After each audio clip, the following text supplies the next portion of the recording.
Hello and welcome to the Cross to Bear podcast. I'm Phil Bear. I'm your host normally, but today I'm going to have my kind of de facto co-host quite often, Dale Glover. I'm going to have him pretty much kind of MC the conversation. We're going to be joined hopefully soon by a guest from the Atheist platform to discuss this subject matter. And so let me bring Dale on and say hello and greetings to Dale. And then Dale, you can Hello. unmute yourself and I'm just going to turn it over to you and let you introduce our topic. And we can make some preliminary comments about it while we're waiting for David to come on. Take Yeah. it away, Dale. Yeah. Thanks for. I don't know whose show this is right now. So thank you, Phil, for at least agreeing to do this. What was supposed to be kind of a debate or discussion with David Johnson, and Phil, you picked the topic that basically under naturalism and atheism, knowledge is impossible, and it's impossible to be rational. And you and David were going to be talking about that. Now, I just received an email from David Johnson. So that's not going to be happening. He says he got the days mixed up. He thought it was tomorrow, and he's not at home right now. So he just says, I'll have to catch you next time. Okay. I don't know what would you like to do? Do you just do it between you and me, I guess, today for a little bit and stuff Well, I like think, that? yeah, we can talk about the issues. And so we could do a follow-up with David when he's available. So that's not a problem. But I would like to just at least cover the issue. And this is, by the way, this is kind of a recurring issue in Christian apologetics, but it's also a recurring issue in theism versus atheism in general, because it's not necessarily a Christian issue. It's a rational issue that focuses on worldviews and what the implications of those worldviews are in terms of epistemic reliability and epistemology. And there are several scholars and thinkers who have actually presented this kind of problem and this argument. And they include Alvin Plantinga with his evolutionary argument against naturalism. They include Dr. Tim Stratton, who's a good friend of mine, with his free thinking argument. It includes Jim Slagle, who wrote a book called The Epistemological Skyhook. And it also includes C.S. Lewis, as well as J.P. Moreland. I mean, there's a host of philosophers and thinkers who have brought up this problem in some form. There are lots of variations to the problem and to the argument. And I present another variant in my book, Machines Don't Laugh. And my presentation of this problem and of this argument is slightly different than the other presentations and the other formulations that I have read about, but they all belong pretty much to the same family of arguments that focus on a very specific problem. And if you want to express what that problem is, then I would say feel free. But if you would like me to state the problem and the argument, I can do so as well. So I'm just going to give you the option here because, I want you to make a contribution here. So would you Yeah. like to state it? Yeah, so I agree ontologically speaking that God, I'm a divine conceptualist, and I think that everything is grounded in one way or another in God, and therefore God is the source of all knowledge. And without Him being involved in the process, it's impossible for human beings to have knowledge. And on an epistemic level, once you realize that ontological connection, I then think it's impossible for atheists to ever have knowledge defined as a warranted true belief, because they can never be warranted. They know there's an epistemic gap. Now, that said, I do think there are atheists that do have knowledge, but the only reason they have knowledge is because they're ignorant of this epistemic gap. And if that's the case, then they could be warranted and have a warranted true belief and have knowledge. So yeah, like that's the way I sort of see it in a nutshell. Is once you expose the problem of the epistemic gap, the atheist or naturalist can never ever have knowledge for anything. But until they see that it is possible. So yeah, I don't know if you agree on that or what's your take. Yeah, and it really the problem extends to all of humanity because if God does not exist in reality, then human epistemology is impossible. And that means that it's impossible for all of us. So it's not just the atheist that can't have knowledge. I can't have knowledge either if God does not exist. And the way that I frame this is, and the way that a lot of thinkers have framed it, is that there are only two options when it comes to belief in God and belief in the nature of the universe. There is theism and there is naturalism. Now, those are not the only two worldview options, because I think there are four basic worldviews and only four. But if someone rejects belief in God and says, and denies that God exists, then what they are left with is some variant of naturalism. And there are a lot of variants in naturalism. But naturalism ultimately says that the natural world governed by natural law is all that exists. And that means that there is no such thing as a supernatural being, a supernatural cause, or a supernatural event. None of those things can exist under naturalism. Natural law is all that exists. The natural world is all that exists, and it's governed by natural law, and it cannot be otherwise. There cannot be any supernatural reality in all of existence. And so what that means is that if natural law is the only causation that operates in all of reality, then natural law is the cause of all of our beliefs. Well, if natural law is the cause of all of our beliefs, then it follows that natural law is the cause of all of our false beliefs. And if natural law is the cause of our false beliefs, then it is impossible for us to know whether any given belief that we have is true or false, because we don't have those beliefs because we arrived at them through some kind of natural or not rational process. We arrived at those beliefs because we were caused to arrive at those natural beliefs by natural law. Natural law is what causes our beliefs. And so, therefore, it's impossible to know whether any given belief that we have is true or false, because it was caused by something outside of ourselves, something external to us. And if we can't trust any of our beliefs because they have been caused by an external source, then human epistemology is absolutely impossible. And so there are different appeals that sometimes atheists will make in order to escape this problem. And they will appeal to something like evidential, not evidential, but emergentism. I don't know if that's a word, but there's the It is. emergent property.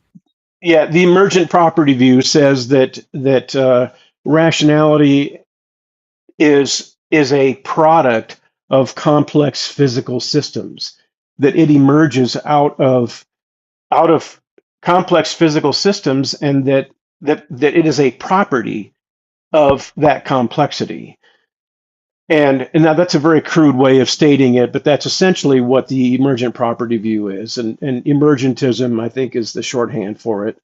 Although that seems like a rather awkward term for me. But anyway, but the problem is that when someone articulates, let's say, the emergent property view as an alternative to naturalism, all they're saying is that this is the way the world behaves. This is the way the natural world behaves. So complex physical systems produce rationality. And and all you're saying is that rationality is caused by natural law. And so you really haven't departed from naturalism at that point. You're simply it's like you live in a big apartment complex and you live in a building and you don't like the apartment that you're living in, so you're going to move to another apartment. Well, you're still in the same building. And that the same thing is true with naturalism and the emergent property view, for example. The emergent property view is in the same building as naturalism. It's just a different apartment. Just because the physical laws that are producing your beliefs are not physical, are not physics, and like the laws of physics or the laws of chemistry, doesn't mean that they aren't laws at all. There's still some kind of law that is operating in the natural world that produces your rationality or your sensation of rationality, and therefore supposedly produces your knowledge. Well, it can't. It is all under the same umbrella of naturalism. The same is true with Platonism, because some people say, well, I don't believe in naturalism, I believe in Platonism. I believe that there are forms, there are abstract metaphysical forms that exist out there that are not part of the material world. And so they think that that means that they can escape from naturalism. Well, those abstract metaphysical forms still exist within the natural world because they're not calling them supernatural. They're simply saying that these are part of the world that exists, and they still have some kind of causation. Otherwise, you would have to say that that abstract metaphysical forms out there can actually produce rationality or cause rationality in some way. And that's usually not a part of the whole Platonism philosophy. But if someone wants to invoke that philosophy as a metaphysical process, then they're still appealing to some kind of a law that exists within the universe, and they're still rejecting supernatural processes because they reject the supernatural by definition. And so I don't think that you can appeal to Platonism. I don't think you can appeal to the emergent property view. And sometimes they will appeal to brute facts. They'll say, well, rationality is just a brute fact. It's just the way the world behaves, just the way the universe operates. This is the way the universe works. But as soon as you say this is the way the universe behaves, you're talking about some kind of natural law. If you're saying that the supernatural doesn't exist, but this is the way the universe behaves as a brute fact, then you're still appealing to natural law. You haven't escaped the whole sphere of naturalism at that point. So that's why I maintain that there are only two options as far as your basic worldview is concerned when it comes to the existence of God. If God does not exist, then you're stuck with naturalism in some form. And there may be exotic forms of naturalism, but they are still naturalism at the end of the day. And I don't think anyone can ever escape that as long as they reject the concept of the supernatural. So you can comment on that and poke holes in what I just said if you want to. That's what I like about you, Dale, is that having you on as kind of an unofficial co-host is that you don't always agree with me. And that's good for me. It keeps me honest. You're not just a yes man or an echo chamber. So you may want to poke holes in what I've said, and if you do, then I welcome that. So go ahead. So give me your commentary and give me your feedback. Well, yeah. So what I was gonna say is I think the plan of action that we could do today is because I know the way I'm making an assumption here, and maybe I'm wrong in this, but I know when you kind of discuss with an interlocutor, like a debate partner like Juan or David here, who was supposed to be here, You usually are pretty good in terms of presenting arguments in standard form, like with premises and stuff. So I'm just kind of curious, did you do that? Did you make sort of premised arguments for your discussion with David? And if you did, maybe we could take each one of those one step at a time and discuss each argument. Did you do anything like that, or What you not mean, fully? discuss each premise? Yeah, well, each argument individually, and then if you put it in premise format and stuff. Because I Yeah, want to well, make sure we cover I all. do have a formalized argument, but I don't have it readily available. I'm going to have to go find it, and then I would have to present it on the screen. So if you can just bear with me for a second, I can Sure. go grab it, and I'll grab it out of my book, Machines Don't Laugh. Okay. Okay. And While you're doing that, yeah. While you're pulling that up, I guess just to start before we've kind of just been diving into the deep end of the pool and stuff, but I guess for the audience, it could be important to say, what is knowledge? Some people might not know, and on that front, Phil and I do have a difference of opinion. So Phil kind of from my understanding, and he'll correct me if I'm wrong, but he takes a sort of traditional view that knowledge is what's called a justified true belief. So you have a belief and it's true, and it has this epistemic factor of justification. You're rationally justified in believing it. You've got good reasons to think that it is a true belief. If you have that justified true belief, that is tantamount to having knowledge. Me, on the other hand, and some philosophers, this really came about in the 1960s with a guy named Edmund Gettier, who kind of challenged this traditional view that held for thousands of years and said, actually, no, justified true belief is not good enough for knowledge. It's insufficient because there are examples, so he claims, of justified true belief whereby we don't have knowledge. So, for an example, this is one of Gettier's counterexamples, is you could stare at a broken clock and it may be the right time. It's stuck on 2 o'clock. And guess what? It's true. It is, in fact, 2 o'clock, but it's a broken clock. So you would be rationally justified because when you look at clocks, they reliably tell you what time it is and stuff like that. But actually, you don't have knowledge unbeknownst to you, kind of thing. That's one alleged counterexample. And because of that, other people have swapped in alternatives. And that's where I come in. So I think knowledge is a warranted true belief. It's warrant that converts that. And I take Alvin Plantinga's definition of that, right? So it's kind of basically it's a belief true belief that's produced by a set of faculties functioning properly in a suitable cognitive environment for those faculties, whereby those faculties have been successfully designed, quote unquote, designed to produce true beliefs. So I believe I got the definition right there. So yeah, just in a nutshell, just so the audience understands, that's what knowledge is, and there is a debate on that front, and Phil and I have different views as to what it is. But yeah, is that good enough? Did you want me to describe other views on knowledge, or no, I if you and I disagree on anything like that, then my default position is that I'm right and you're wrong, pretty much. So. You have the same default position as me? Oh, so you have the default position that if we disagree, Phil is right? Yeah, my default is whenever I disagree with anyone, I just assume I'm wrong. And Okay. Well, then yeah, we do have the same position. Yeah. Good stuff. Good stuff.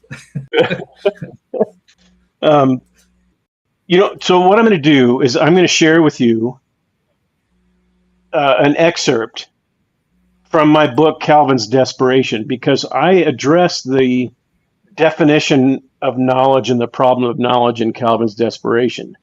Because my central thesis that runs throughout my books and runs throughout my philosophy is that determinism destroys knowledge.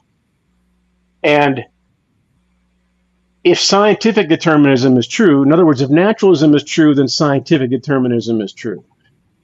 And if determinism is true, then knowledge is impossible. Now, it doesn't matter what flavor of determinism you're looking at any given moment. Any flavor of determinism destroys knowledge, whether it's scientific or naturalistic determinism or materialistic determinism, another word for it, or theistic determinism. All kinds of determinism destroy knowledge. In other words, if our beliefs are determined by antecedent conditions, as Tim Stratton would put it, then it is impossible to know whether or not any of our beliefs are true or false. And if it's impossible to know that any of our beliefs are true or false, then knowledge is impossible. So the problem is determinism. And that's where the problem with naturalism occurs, because naturalism involves determinism by definition. And so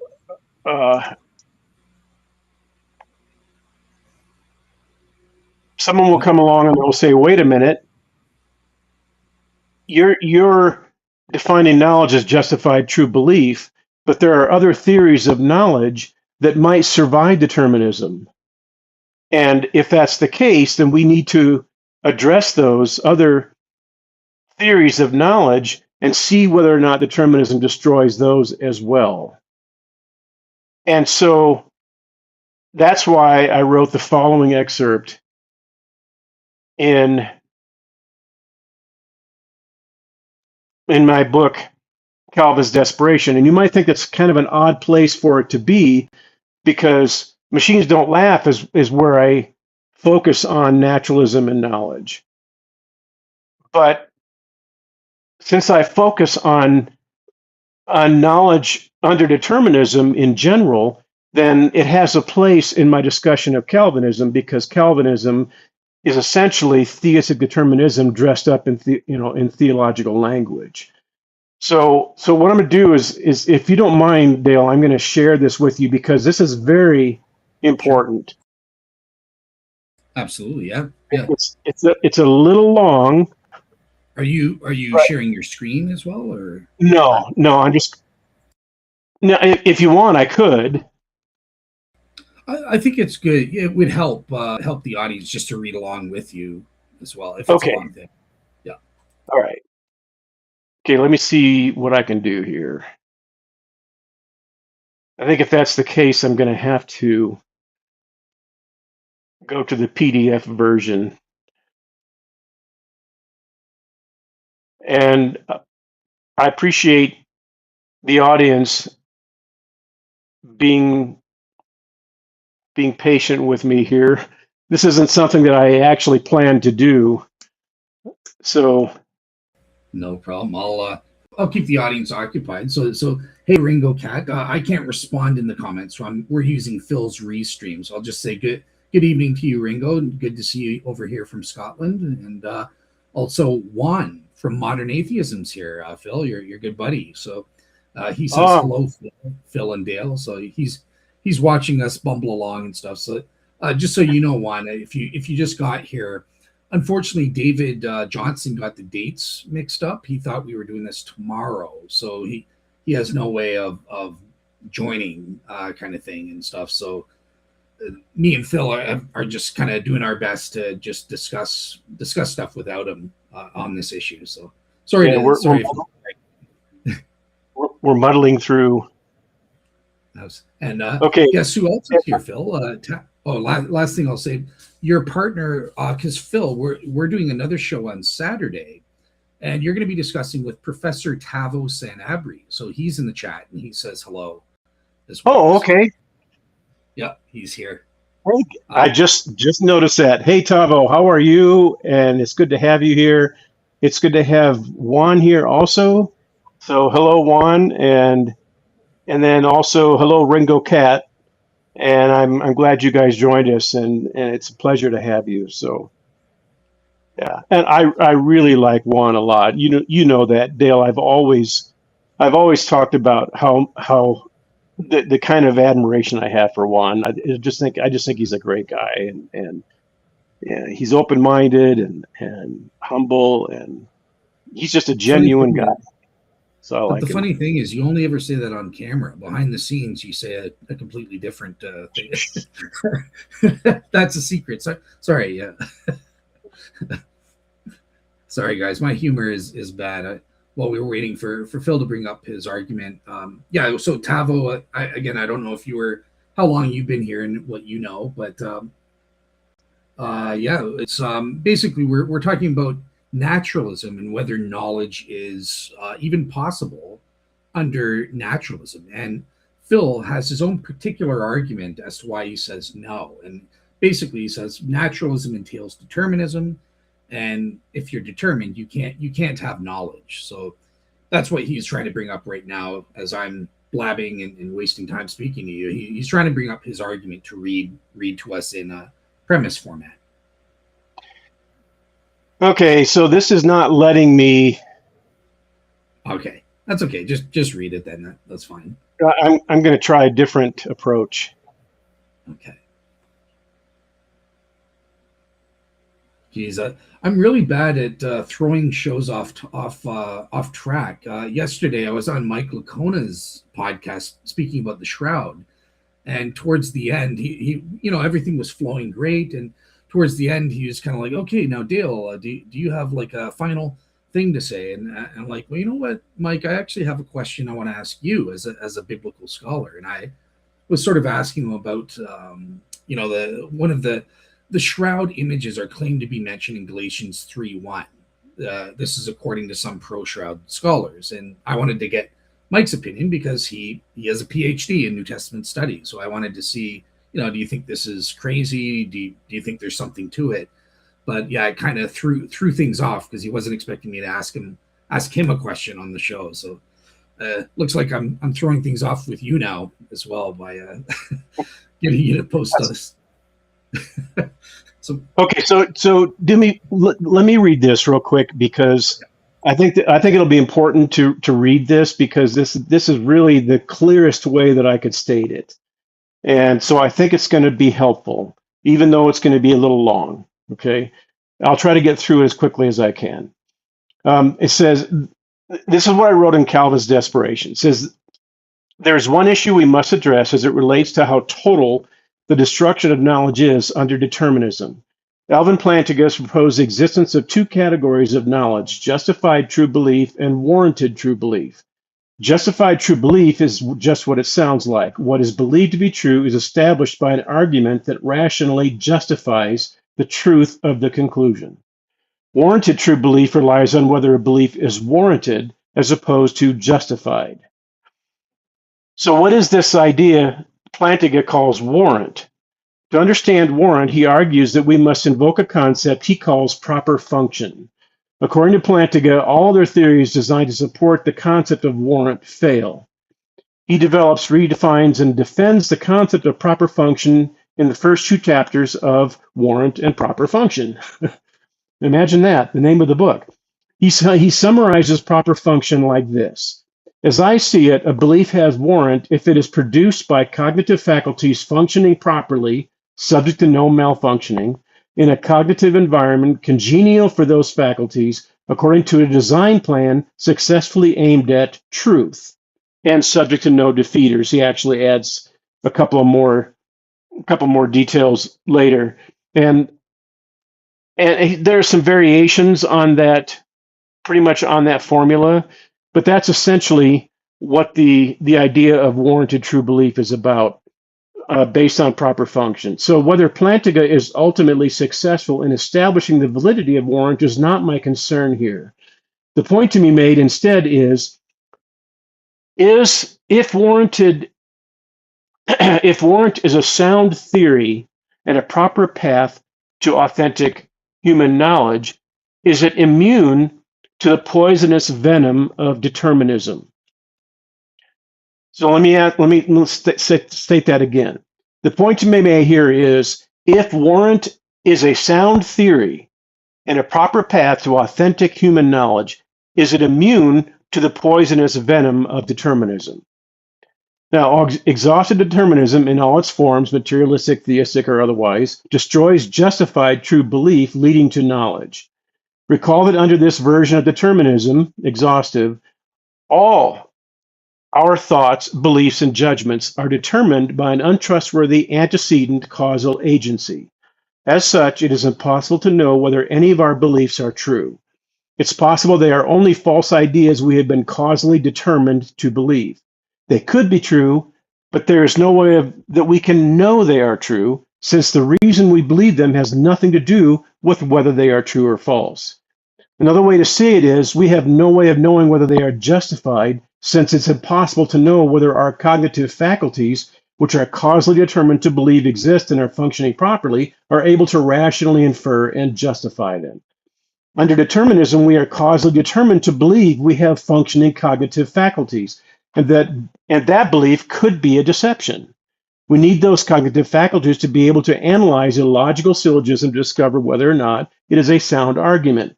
Then we need the libertarian freedom to accept the conclusion, that is, to obey the rules of inference. If we are merely being determined to believe those faculties are operating correctly, we can't be sure they are, and therefore we cannot trust the knowledge they putatively justify. So I repeat my earlier observation that determinism destroys knowledge that we believe is gained through rationally justified inference. We have no way of knowing inference is even occurring, since we are being unalterably caused to believe that it is. Okay, so far so good? But Yep. does determinism destroy warranted belief as well?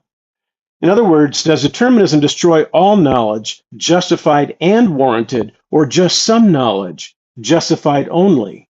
If it leaves warrant untouched, then it may not destroy all knowledge, and my argument about the impossibility of a successful epistemology under determinism is in jeopardy.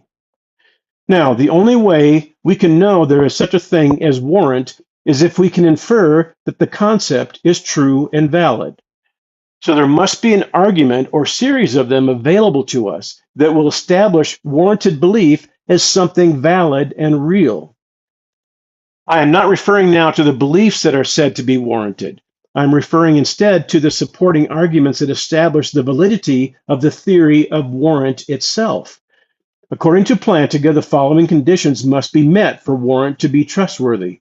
1, we must possess properly functioning cognitive faculties. 2, there must be a cognitive environment congenial to those faculties. 3, the above environment must operate according to a design plan successfully aimed at truth.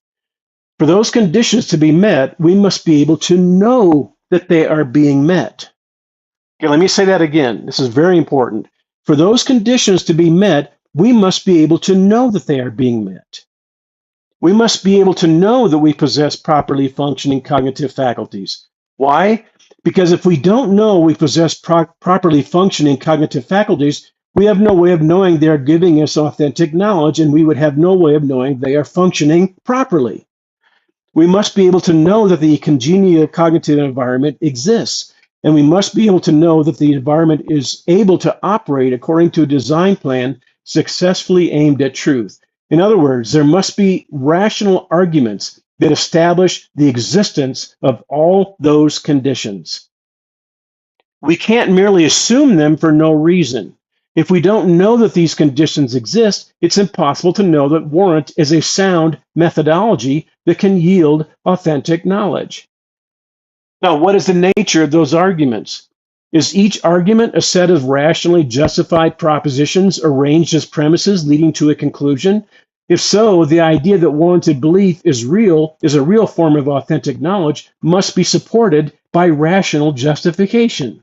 If not, there's no justification for the concept of warrant, and we are left with only two remaining possibilities. 1, warrant is something we believe in with no evidence that it is sound. 2, the theory of warrant is established by other warranted beliefs. To reduce this option to its essential form, the concept of warrant itself is ultimately a warranted belief. Now, option 1 above is a matter of accepting a theory by blind faith and is therefore a brilliant example of begging the question. We have no reason to accept warrant other than a vacuous desire for it to be true. This means it is utterly unworthy of our credence, and the only respectable thing to do is to refuse to give it any. We must also remember that if determinism is true, those who believe in warrant are being causally determined to do so. Option 2 above is also question begging, since it relies on warranted belief for the theory to be sound. In other words, if any of the premises of the arguments establishing warranted belief are themselves examples of warranted beliefs, the argumentation for warrant is hopelessly circular. Therefore, the theory and the conditions of warranted belief must be rationally justified. That is our only remaining rational option. In other words, rational justification is necessary for warrant itself to be rational and sound. If it isn't, and if Plantinga fails to support his theory of warrant with arguments that justify it, he has failed to establish warrant with anything other than question-begging presuppositions. So we cannot dismiss the role of rational justification for warrant to be a sound theory of knowledge. But we have already established that determinism destroys the possibility of rational justification. Since the truth and validity of warrant requires rational justification, once determinism destroys rational justification, it automatically destroys warrant along with it. Also notice that under determinism, we are being causally determined to believe we have functioning cognitive faculties that are capable of arriving at justified true beliefs. But we have no way to verify the existence or the function of these cognitive faculties under determinism. If that's true, and it's inescapable, determinism destroys warrant as well, since it relies heavily on the condition that we possess functioning cognitive faculties, just like justification does. So we can formulate the argument like this. 1. Warrant must be rationally justified to avoid being circular. 2. Determinism defeats rational justification. 3. Therefore, determinism defeats warrant. The above point applies to all the conditions warrant requires. Under determinism, we are causally determined to believe there's a cognitive environment congenial to our cognitive faculties. As such, it's impossible to know that such an environment exists. Under determinism, we are also causally determined to believe this environment operates according to a design plan successfully aimed at truth. Therefore, we cannot know that either. But we must be able to know that these conditions exist in order to know that warrant is a valid theory of knowledge. Since we don't, we have arrested warrant and put it in the same cell with all other kinds of knowledge anyone can conceive. And by the way, I named this section Arrest Warrant. So, isn't that cute? Another observation that we must make is that if all our beliefs are causally determined, then this must include 1, our belief that the two categories of human knowledge we think we have examined in fact exist, and 2, our belief that we have in fact examined them. Under determinism, we are being causally determined to believe there is a subcategory of knowledge that is unaffected by it. But how can we know this is true if we are only being causally determined to believe it? We can't know it's true any more than we can know anything else, and we are being causally determined to believe is true. The only way we could know that there's such a thing as warrant would be to have the ability to escape the world we are living in and objectively observe it from the outside looking in. Since that is impossible, we have no way of conducting an objective analysis of the nature of knowledge as external observers. We can wonder if authentic knowledge can exist in another possible world where determinism is true and all thinking beings are causally determined to believe only true propositions. But we live in the actual world, not another possible world. Therefore, what may occur in another possible world is irrelevant and meaningless. And since we cannot escape this world, the idea that determinism is true in this world removes all hope of knowing that any of our beliefs are true, regardless of whether they are supposedly justified or warranted. The essential thesis in regard to this is, aside from rational justification, no theory of knowledge can justify itself. If it could, the basis for it would be circular and unworthy of our credence. You cannot use theory T to establish that theory T is sound without begging the question. Rational justification is the exception, since it relies directly on the laws of logic and the rules of inference for its validity. Therefore, all theories of knowledge apart from rational justification must be rationally justified. If determinism destroys all rational justification, it automatically destroys all other theories of knowledge as well, because they all must rely on rational justification to be sound. So we can reformulate the above argument like this. 1. T must be rationally justified to avoid being circular. 2. Determinism defeats rational justification. 3. Therefore, determinism defeats T, where T equals any theory of knowledge anyone could propose apart from rational justification.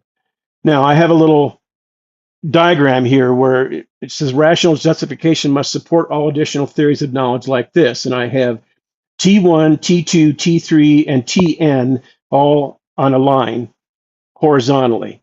Then there's a horizontal line, and then below that is rational justification, or RJ, where rational justification supports all T1, T2, T3, and Tn. So that's where T equals any theory of knowledge, RJ equals rational justification. And if you destroy rational justification in the above system, everything it supports, T1 through Tn, collapses. No theory of knowledge is left standing. The only conclusion we can come to, therefore, is that determinism doesn't just destroy some knowledge, it destroys all of it, regardless of what theory of knowledge it belongs to. There's no species of human knowledge left once determinism unleashes its fury on the epistemological ecosystem. It is an indiscriminate predator. It doesn't care what species it is about to devour. So the effort to differentiate between multiple ways of knowing does not solve the fatal epistemological problem determinism poses. Therefore, everything we have already observed about determinism and knowledge remains intact. If determinism is true, knowledge is still utterly and completely impossible.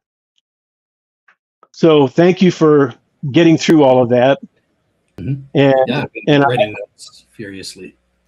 Yeah, I hope that was helpful. And if you can spot anything in there that needs to be challenged, then please do so. But before you do that, I have two.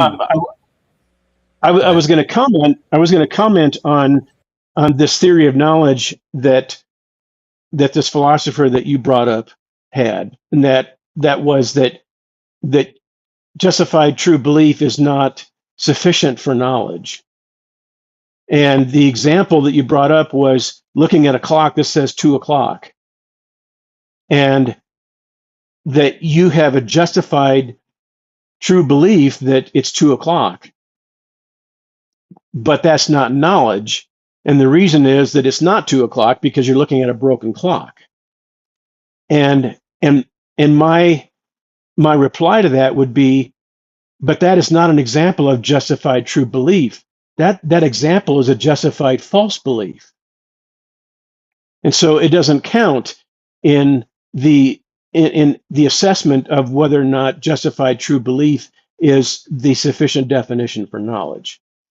So take it away, Dale. And thanks for listening.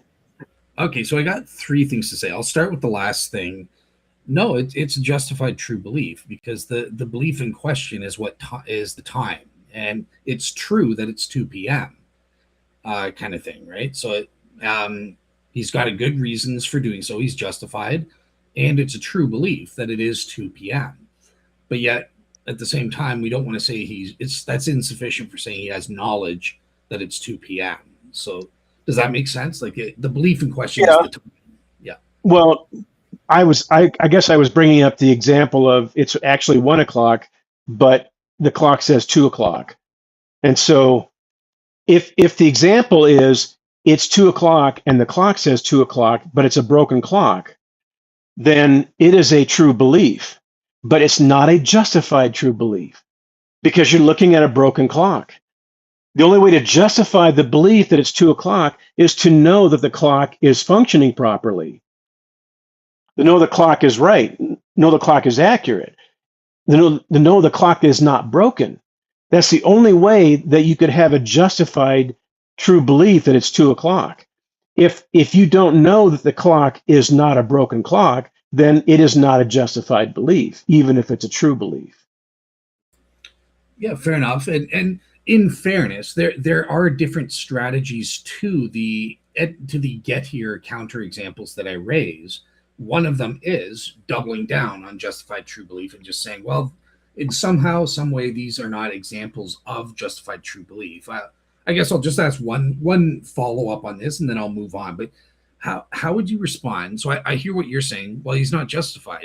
In order to be justified and have good reason, he should determine that the clock is not broken first, or something like that. Like he has an added onus to be justified there. The only Right. problem is, I think, in our experience in everyday life, we do say we have knowledge. When I look at the clock, when I looked at the clock to come on here to do the show with you, I didn't check to make sure the clock was broken, but I still had knowledge that it was 1 o'clock. It's time to get my butt into the studio and do the show with Phil. So would you say I was unjustified in coming on to Restream just because I looked at the clock and it said 1 o'clock and I believed it or something? Or No, I think it's easy to confuse a justified decision with a justified true belief, because I can justify the decision to come on the show on time by looking at my watch, and the reason that I'm justified in my decision to act on my belief that it's becoming time to do the show is that there is an extremely high probability that my watch is not broken. And so I don't have, if I just look at my watch and it says 11:50 a.m. Denver time, I don't know that it's 11:50. I have a high probability that it's 11:50, and that probability is enough for me to function in everyday life. In other words, the stakes are not high in that decision. And so I don't need justified true belief that it's 11:50 just from looking at my watch, because I'm not staking my life on it. I'm simply making a practical decision on that part, and that decision is justified. That doesn't mean that my belief that it's 11:50 is justified. My belief that it's 11:50 is highly probable, and that's all I need to make decisions in everyday life. Now, if I discover that my watch is not working, that my watch is broken, then that's a different story. And if I discover that my watch is broken, then I've also discovered that my belief that it was a certain time when I looked at it was not justified, but it was highly probable, and highly probable is enough for me because the stakes are so low. okay, so I'll just say this so that you rate. I didn't expect you to say that, so I'll just give my opinion then. So I totally disagree with what you said. In this example, I would say you don't have any. It's not highly probable on the basis that the practical stakes are irrelevant. The I don't go for. It sounds like you're kind of going for pragmatic encroachment theory a bit, and I don't think that matters at all. It's just, do you have sufficient evidence for? Because I'm a pure evidentialist. That's just me, the position I take, and the evidence itself. I didn't hear where you have any evidence that makes it highly probable, because past experience doesn't matter. When a watch breaks, it can break at any time and stop functioning. So unless you've taken measures to maybe double check and look at other clocks and synchronize, like that's the only way you could say, well, it's if I've looked at three clocks and they all say 2 o'clock, it's more probable than not that it's 2 o'clock, because the odds are, these three clocks wouldn't all be broken when I knew they were all functioning fine this morning or something like that. Like that's what I would look for justification there. And I don't think the practical stakes matter at all. Like we just need sufficient evidence. Does that make Okay, sense? so my question then would be, what impact does that have on the discussion about epistemic reliability under naturalism?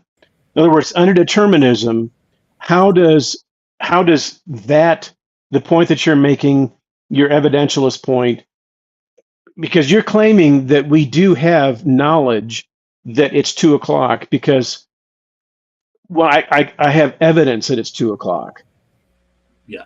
But I'm just getting but there. Yeah, I think I'll address that with my okay, two objections. okay, so all right, well, because that objection alone, standing by itself, doesn't really Yeah. give us a lot of traction, So go ahead, and I think what you should do is combine it with any other objection that you might have. Okay, so give them both at once. Okay, so my next objection is, I disagree with you. I don't think it's true that determinate. So for this objection, I'm assuming knowledge is a justified true belief for the sake of argument. I'm agreeing with you, and let's just go with that. I don't agree with you that determinism necessarily destroys our chance at justification. And the example I was going to give to kind of discuss with you is, look, all of God's knowledge is determined. It's fully determined. All that matters is we have to separate whether we meet the conditions of justified true belief.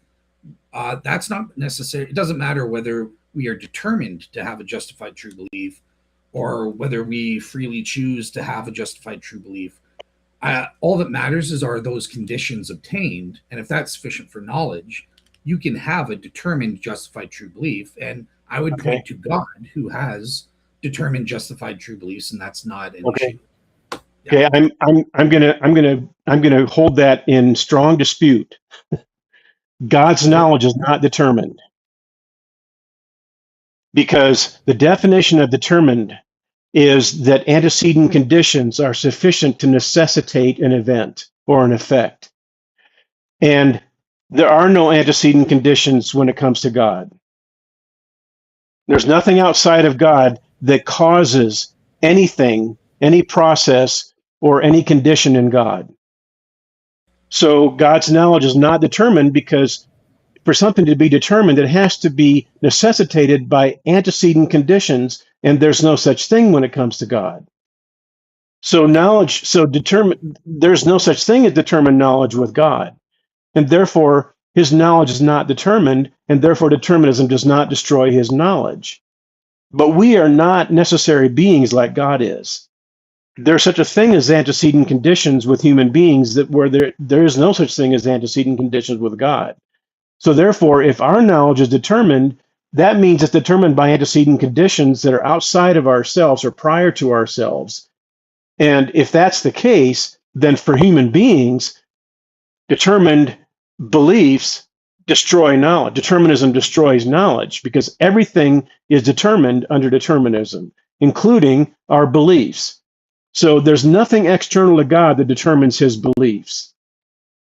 That's not the way it works with God, because he's a necessary being.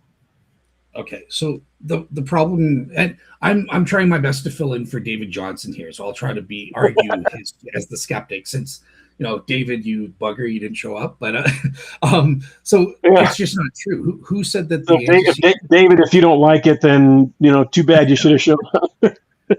But yeah, so the mistake you're making is saying, well, antecedent conditions are externally determined. No, God is, they're internal. God is determined by his own nature. As I then they're not antecedent. It is, his nature is antecedent to his beliefs, I would say. His nature determines his moral belief. His morally perfect nature determines that his belief that rape is wrong. But his moral posture is not antecedent. It is. It's a contradiction. No, logically, antecedent does not mean logically prior. Antecedent means antecedent. Antecedent means that they are prior to an effect, where God's knowledge is an effect of those antecedent conditions. God's knowledge is not an effect, because if God's knowledge is an effect, then something has to cause that effect, and therefore God's knowledge is derivative. It's not intrinsic to him.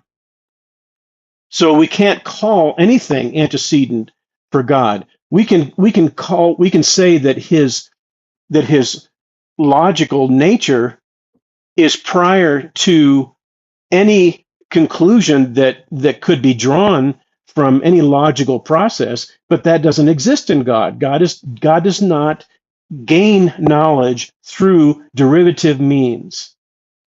Knowledge is not discursive for God the way it is for us. So therefore, none of God's knowledge is caused by anything antecedent to him, because there isn't anything antecedent to him. Okay.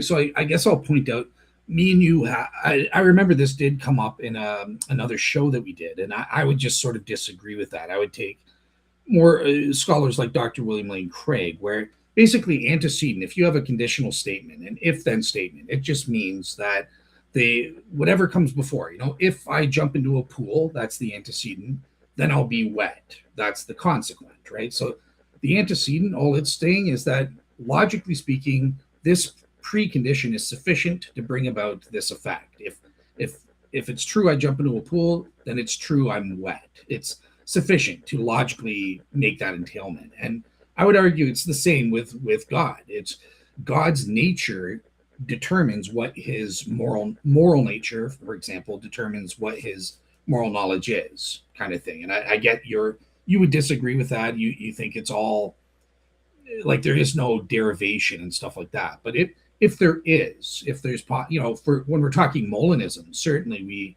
God's middle knowledge is derivative of certain things, and his free knowledge is derivative. So that's sort of the issue, I guess, is can we think that his knowledge can derive from something else intrinsic or not? You say no, and I would say yes.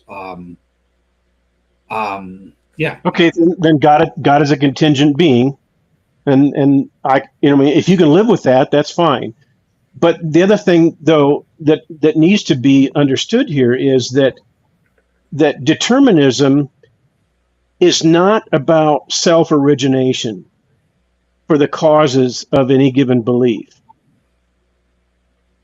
Determinism is about antecedent conditions, conditions that are outside of us. If I know something and I arrived at that knowledge through antecedent, or not through antecedent, but through rational deliberation, then that belief and that knowledge, the cause of that knowledge originates with me. And that is the antithesis of determinism. Determinism says that something antecedent to me, outside of me, external to me, caused an internal belief in me. And if that's the case, then I cannot have any knowledge, because all of my beliefs are determined by something other than myself. And when you talk about God's knowledge is not determined by anything other than himself. That means that God's knowledge is not determined. Now, if you want to say that God's knowledge is determined by something that's prior to his knowledge, then that's a different discussion. But what's happened is that the definition of antecedent has shifted. It's become something different, and the definition, therefore, of determinism has also shifted. It's been redefined. And so what I'm talking about is human knowledge, and all human knowledge is derivative. And if it is caused by antecedent conditions, which means something outside of ourselves, then it is determined. And if a belief is caused by something outside of ourselves, it is caused. It is not rational deliberation. It is my belief has been caused by something. And so, and it's been caused by something outside of myself, something that I have no control over. And that's why I say that if determinism is true, human knowledge is categorically impossible. And it doesn't matter whether the antecedent conditions are the will of God, or whether the antecedent conditions are the laws of nature. Doesn't matter. Anything that is caused by something external to me is determined. Anything that is determined by something that is external to me, that means that antecedent conditions are sufficient to necessitate that belief. So if that's the case, all determinism destroys knowledge, and it includes warranted belief as well as justified belief, because warrant requires justification in order to be a sound theory of knowledge that we know is a valid theory of knowledge. But it can't justify itself, therefore it has to rely on rational justification. But determinism destroys rational justification. based on the definition that I'm talking about, and that is antecedent conditions, whether they're natural law or divine will, are what cause. They're sufficient to necessitate my beliefs. In other words, when I say necessitate my beliefs, what I mean is that my beliefs could not have been. All right. Oh, there It's he all is. about. Did I wink out there for a second? Yep. Yep. Sorry about that. No problem. So That's yeah, my. yeah. So look, yeah. Clearly, we have different definitions of what determinism entails, right? So I'm using the definition, I think in the normal way most people think, right? With determinism, there's this antecedent cause that necessitates the effect, and that can include external antecedents and internal antecedents. But I take your point. Who cares about semantics? So if we're Yeah. determining if I determinism, would say an internal antecedent is a contradiction in terms. well, so think about compatibilists who you and I disagree with, right? They appeal and they think they avoid any external antecedents by saying, well, no, really the decision is determined by these proper internal states, my beliefs, my thoughts, my desires, the select mental states, and that's what determines my choice. And because it's these internal states, they wrongly, according to me and you, I would agree with you that yeah, but your internal states are externally caused and necessitated by external factors. So therefore it's a problem. But And that relies on the definition of determinism that I just stated. no, but I'm saying for them, determinism, they think that, well, because it's determined by my internal states, that's all that matters. So I'm just trying to make the point that determinism includes internal aspects as causes. Does that make sense? That's all I'm trying to say. But yeah, Okay. let's go with. Well, so I would offer a little bit of a course correction for you there. Determinism does not rely on internal states, never relies on internal states. Determination might rely on internal states. But there's a difference between determinism and determination. Determinism is a systematic. Determination is simply an idea. That's all it is.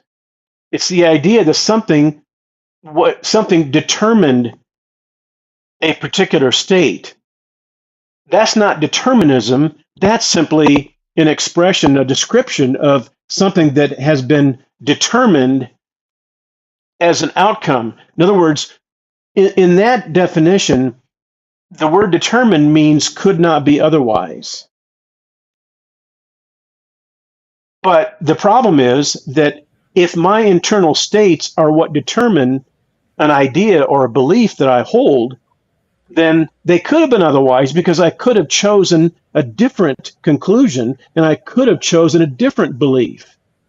So that means that nothing internal to me will ever determine anything, because it could have been otherwise. And if it could have been otherwise, it wasn't determined, because determined means could not have been otherwise. Now, determinism means that it could not have been otherwise, and it was caused by an external antecedent condition. And that antecedent condition is what made it so that it could not be otherwise. That's determinism. What you're describing with what the compatibilist is doing is simply determination. And not only is it only determination and not determinism per se, it's also not even determined, because if someone comes up with a belief because of their internal states, that belief could have been otherwise. And if that's the case, it wasn't determined, because determinism means at least that it could not be otherwise. And well, the determination means that it could not be otherwise. And determinism is a systematic that says external antecedent conditions necessitate my belief and necessitate all states that I have. So Gotcha. is that helpful, or is that does this make things more confusing?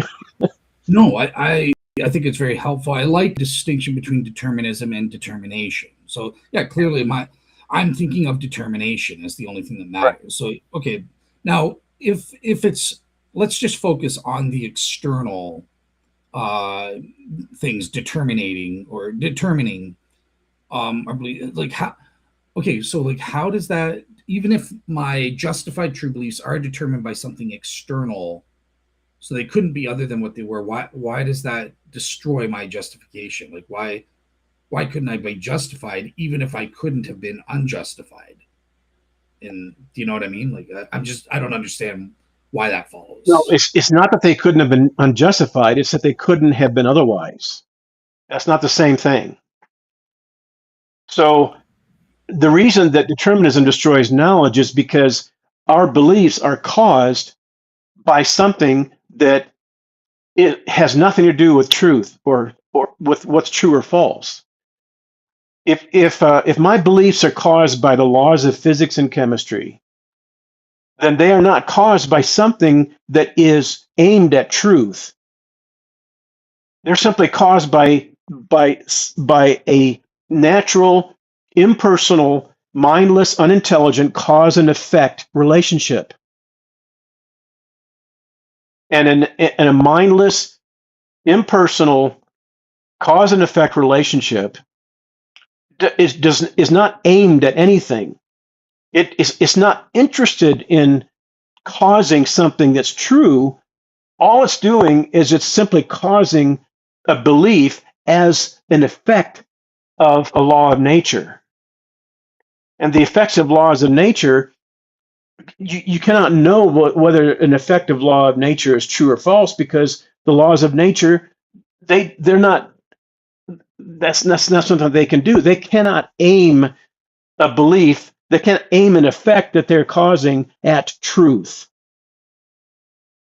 It's just like if I program a computer to display a proposition on my screen, my programming was the cause of displaying that proposition on the screen. The computer has no idea whether or not that proposition is true or false, because it was simply caused to exist on my computer. So I think this is good. We can make some progress here, right? So determinism has determined that my Finally. sunglasses are here on the desk, right? You would agree with that under the naturalism paradigm. One thing led to another externally to these external sunglasses here on my desk, or my pen on my desk, or something like that. They cause me to form a justified true belief. You know, they make an impact on my brain, and my brain does a bunch of I stuff, and didn't. I come up. Now, what you're saying, if I understand here, is that but your brain involved in the process was externally caused through evolutionary processes, and these processes are not aimed at producing true beliefs necessarily. Okay, Is but the I need to stop you there real quick. okay? Okay. Natural law did not cause you to have a justified true belief that your sunglasses are on the table. If you say natural law caused me to have a justified true belief, you're contradicting yourself, Okay. because a justified true belief cannot be a caused true belief. You cannot have cause and justification at the same time. You either have cause or you have justification. In other words, you either have an external cause or you have the justification, but you cannot have both. If your belief is caused by natural law, it is not justified. And if a belief is justified through rational means, through rational deliberation by a an a an agent, a rational agent, then it wasn't caused. In other words, Yes. it wasn't caused by something external. You could say that it was caused by something internal, but it was not determined by something internal. The explanation for your belief that the sunglasses are sitting on the table, if it's justified, the explanation is that you rationally deliberated based on evidence and then you arrived at the conclusion that your sunglasses are sitting on the table, and that is a justified true belief that your sunglasses are sitting on the table in front of you. But that belief is not caused by something outside of yourself. And so when we're talking about naturalism, we're talking about external causes that are causing your beliefs. And nothing can cause a justified true belief that is outside of you, because that's a contradiction. That's a contradiction by definition. It's not a contradiction empirically, it's a contradiction by definition. Well, yes, I just disagree. So I would say this is the way I see it, just to keep it simple. The sunglasses cause me to have a perception. Perception serves as evidence that causes me to form a justified true belief that my pen is on the desk, or whatever it is. The sunglasses are on the desk, whatever the example is. So external things do stand in the causal chain in producing justified true belief. And I could posit that it was even determined, and I could still have, the pen on the desk determined me to have this perception that there's a pen on the desk, and that perceptual evidence determined that I would have a justified true belief. So, like, I don't see the problem, but maybe by cause you have like something that I'm not understanding. Like, maybe there's more to it in terms of what you mean. Let me just say, with all gentleness and affection, what you're saying is circular. And here's how it's circular. You're saying that the pen sitting on the desk in front of you is what caused you to believe that the pen is sitting on the desk in front of you. But when you say the pen sitting on the desk in front of you is what caused your belief that it's sitting in front of you, you're assuming that you know that the pen exists and it's sitting on the desk in front of you. Okay, but that belief under naturalism was caused. So your belief that the pen exists and is sitting in front of you, and that it is the cause of your belief that it exists and is sitting in front of you, is determined by something outside of you. It's determined by natural law under naturalism. And so the pen might not even exist. You can't assume the pen exists and then say that it was the cause of your belief that the pen exists. That's circular. And Phil, I want to let you continue because I want to hear your answer, and I'll give you the last word on this. But you're skipping the part about the pen causing my perception, and then my perception causing that. Does that make any difference at all, or no? I just want No, because if you say the pen caused your perception, you're assuming that the pen exists and that it has causal powers to influence your perceptions. So it's still circular. Whether you say it caused a perception or whether you say it caused a justified true belief, the fact that you say it caused anything assumes that it exists as a pen and that it has causal power to influence either your perceptions or your beliefs or whatever it happens to be. But you don't know that pen even exists in the first place, because that would be a belief that you would have to rely on some kind of justification in order to believe it. But you don't have that. You don't have that belief to begin with, and therefore you can't start there. The idea that the pen exists and is sitting on your desk is a conclusion. It's posterior to this entire process. It's not. It can't be the basis for it, because it's one of the conclusions that would have to be drawn from this entire process of cognitive ability. And if that's the case, then you can't assume that the pen exists in order to try to say that it was the cause of your perception that the pen exists. It's all circular, no matter whether you say it was the cause of your perception or whether you say it was the cause of your knowledge. Okay. All right. Like I said, I'll give you the last word on that, because I want to get to my final objection.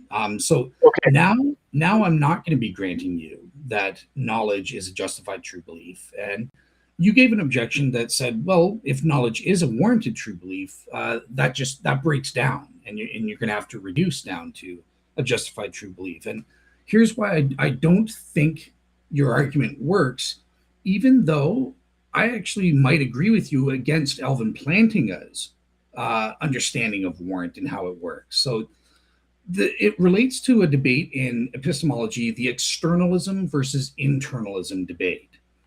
Now, Alvin Plantinga is an externalist only. So the criterion of warrant is fully external. What that means is, do we have to know or be cognizant? The better word is, do we have to be cognizant of the fact that we have a justified true belief, or that we have a warranted true belief in order to be warranted? Do we have to know that we know, so to speak? Alvin Plantinga, under externalism, they say no, we don't have to be cognizant of the fact that my faculties are functioning properly or not. If you know, you just know. If you've got a warranted true belief, however you've gotten it, whether you were determined to get it or not, doesn't matter. You've got knowledge. Now, I would agree with Phil that is unsatisfactory. I don't think that is sufficient for knowledge. I'm an internalist, even though I agree with everything about Alvin Plantinga in terms of propositional knowledge. I think it's produced. We gain a warranted true belief. Let's just say my faculties functioning properly. They're designed by God to produce true beliefs, and I see the pen, and okay, that creates a perception, and that in turn creates a warranted true belief. Then, okay, but how am I cognizant of the fact that I got a warranted true belief?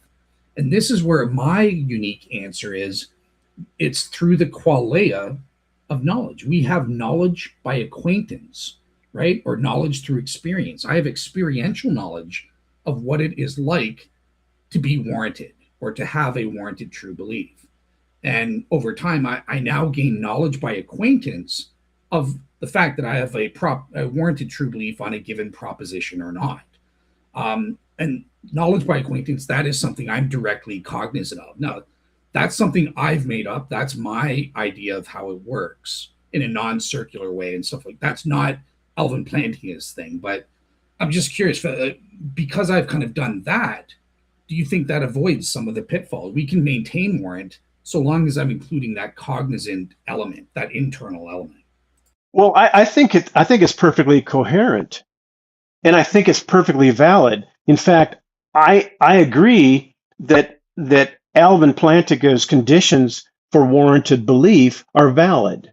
I'm not interested in whether or not his theory is true or false. What I'm interested in is his theory feasible if determinism is true? And so when I say, I think we have to know that there are conditions that are conducive, whatever the first condition is. I don't remember how it's actually stated. If you can refresh my memory, do so. Yeah, it's a belief. Oh, sorry. Go ahead. What's the first? A belief caused by a set of faculties. He says okay, so you have a set of faculties that are conducive or that are functioning properly. Functioning properly. Okay. Yeah. So I'm not saying that we have to know that we have a set of faculties that are functioning properly in order to know anything. What I'm saying is that we have to know that we have a set of faculties that are functioning properly in order to know that the theory of warranted true belief is a true and valid theory of knowledge. That's what I'm saying we have to know for the purpose of. So we don't need to walk around saying, well, I know that there was a car accident down the street because I just saw it and I just heard it. And in order for me to know that there was a car accident, I have to know that I have cognitive faculties that are functioning properly. That's not what I'm saying. What I'm saying is that we have to know that we have cognitive faculties that are functioning properly in order to know that the theory of warrant is true. And we don't go around wondering whether the theory of warrant is true on a daily basis, but philosophers are trying to establish that, as a valid theory of knowledge, as a valid path to knowledge. I think it is a valid path to knowledge, but only if determinism is false. See what I'm saying? I'm trying to, but no. So okay, let me put it this way. Let's pretend for the sake of argument that theistic determinism is true, right? So God is the one. He designed our faculties, and let's take sin out of it. Forget about the fall. Let Adam and Eve in the garden. God designed all of them and their faculties, in a suitable environment to functioning properly to produce, and they with faculties successfully aimed at producing true beliefs. So let's see. Yep, they see an apple that creates perceptual evidence that they're privy to, and that in turn activates a warranted true belief. There's an apple in front of me.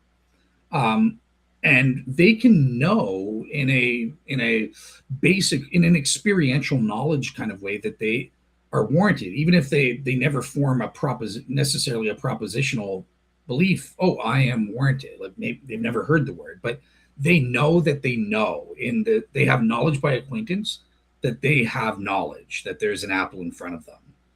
And another way we today understand when we break up knowledge, that's another way of saying they have knowledge by acquaintance that they are, or experiential knowledge that they're warranted, kind of thing.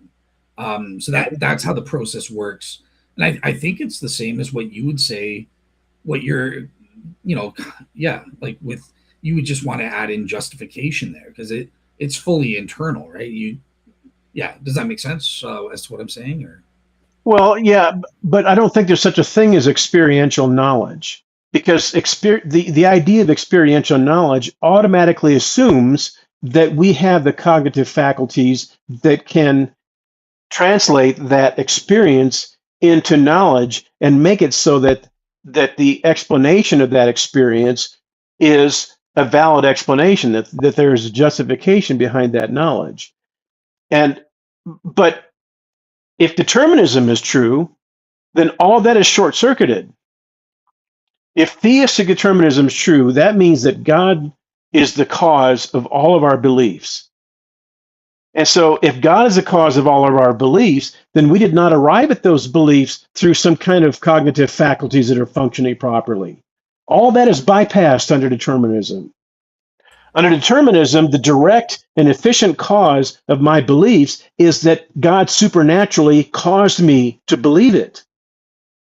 And if that's the case, rational justification or rational deliberation or any kind of exploration or experimentation or analysis is all bypassed.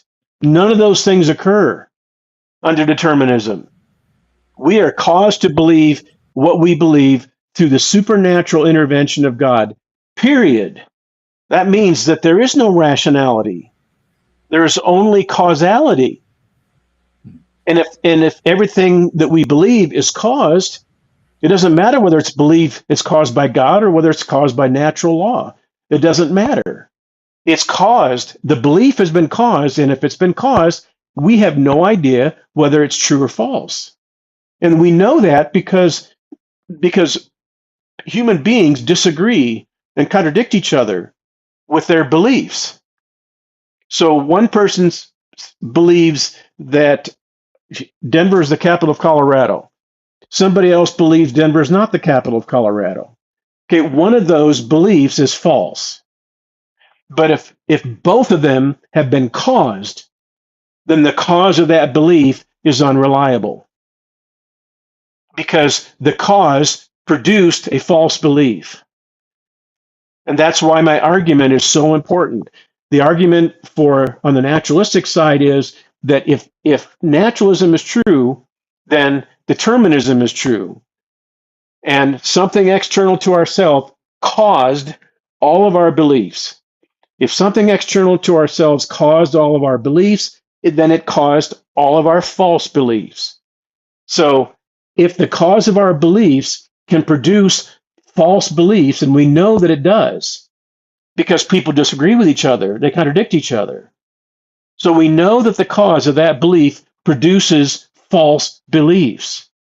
If that's worthy. if that's the case, it is untrustworthy. Yeah. So Oh, again, that's what.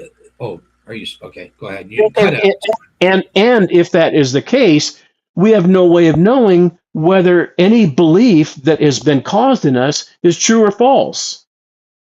Because the same cause of my belief is the same cause of somebody else's belief that contradicts my belief.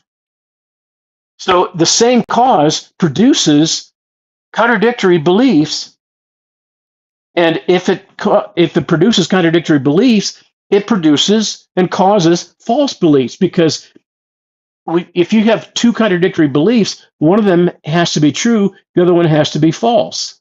They can't both be true, and they can't both be false. So we have no way of knowing whether any of our given beliefs are true or false under determinism, because our beliefs have been caused by something that we know causes false beliefs. And we have no idea which of those beliefs are the true ones and which of them are the false ones.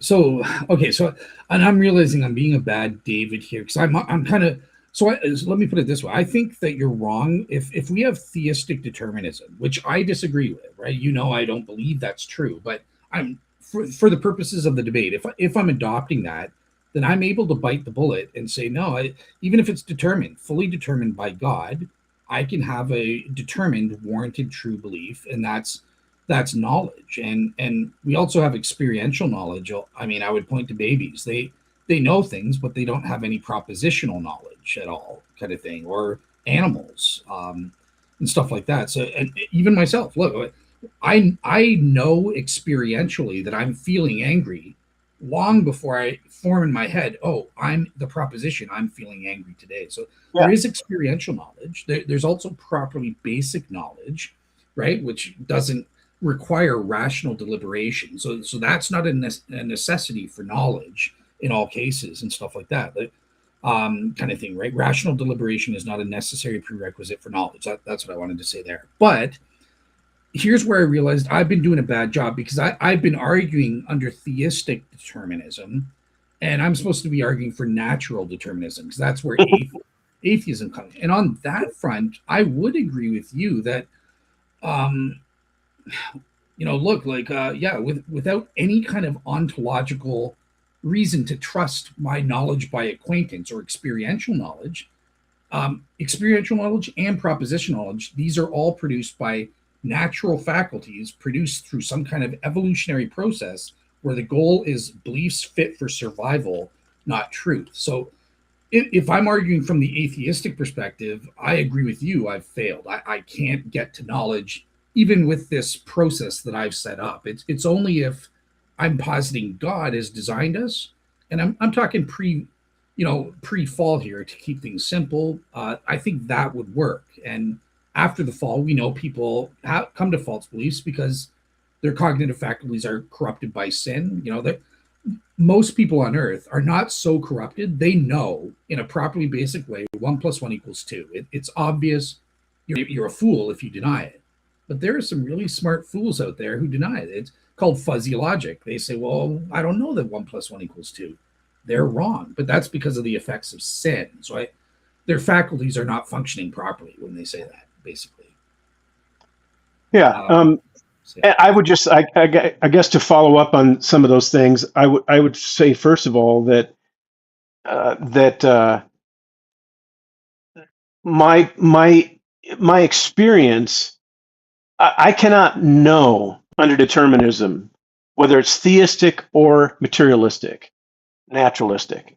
I cannot know that I'm experiencing anything under determinism because my belief that I'm experiencing something has been determined by antecedent conditions. In other words, my belief that I am experiencing something has been caused. And so you can't say that I can have direct knowledge from my own internal experience of something. Because if determinism is true, then your experience is determined just as much as your beliefs are. And you have a belief that you are experiencing something. If that wasn't true, then the whole thing would fall apart. Experience wouldn't matter if you didn't believe that you were having an experience. So you believe that you experience things, and if determinism is true, your belief that you are experiencing something is determined, is caused. And it suffers from the same disease that determinism produces, whether it's theistic determinism or whether it is naturalistic determinism. Because if God causes all of our beliefs, that's what theistic determinism is. God causes all of our beliefs, and they could not have been otherwise. If that's the case, God causes our belief that we are experiencing something. And if God causes all of our beliefs, he causes all of our false beliefs. And so even if it's God who's causing our beliefs, we still have no way of knowing which of them are true or false, because any given belief that we might have could be one of the false beliefs that God is determining us and causing us to believe. And we know that we have false beliefs because human beings disagree with each other. I believe something, you believe something that contradicts what I believe. And we both can't be right. One of those propositions is false if we contradict each other. But if God causes both of them, then he causes false beliefs. And if God causes false beliefs, then it's impossible for us to know which of them he's causing are false, because he causes all of them. And so I don't think you can escape the destruction of knowledge, even under theistic determinism. You can only apply circular logic and say, well, God would not cause us to hold false belief because that would make him a deity of deception. Well, but he does cause false beliefs if theistic determinism is true.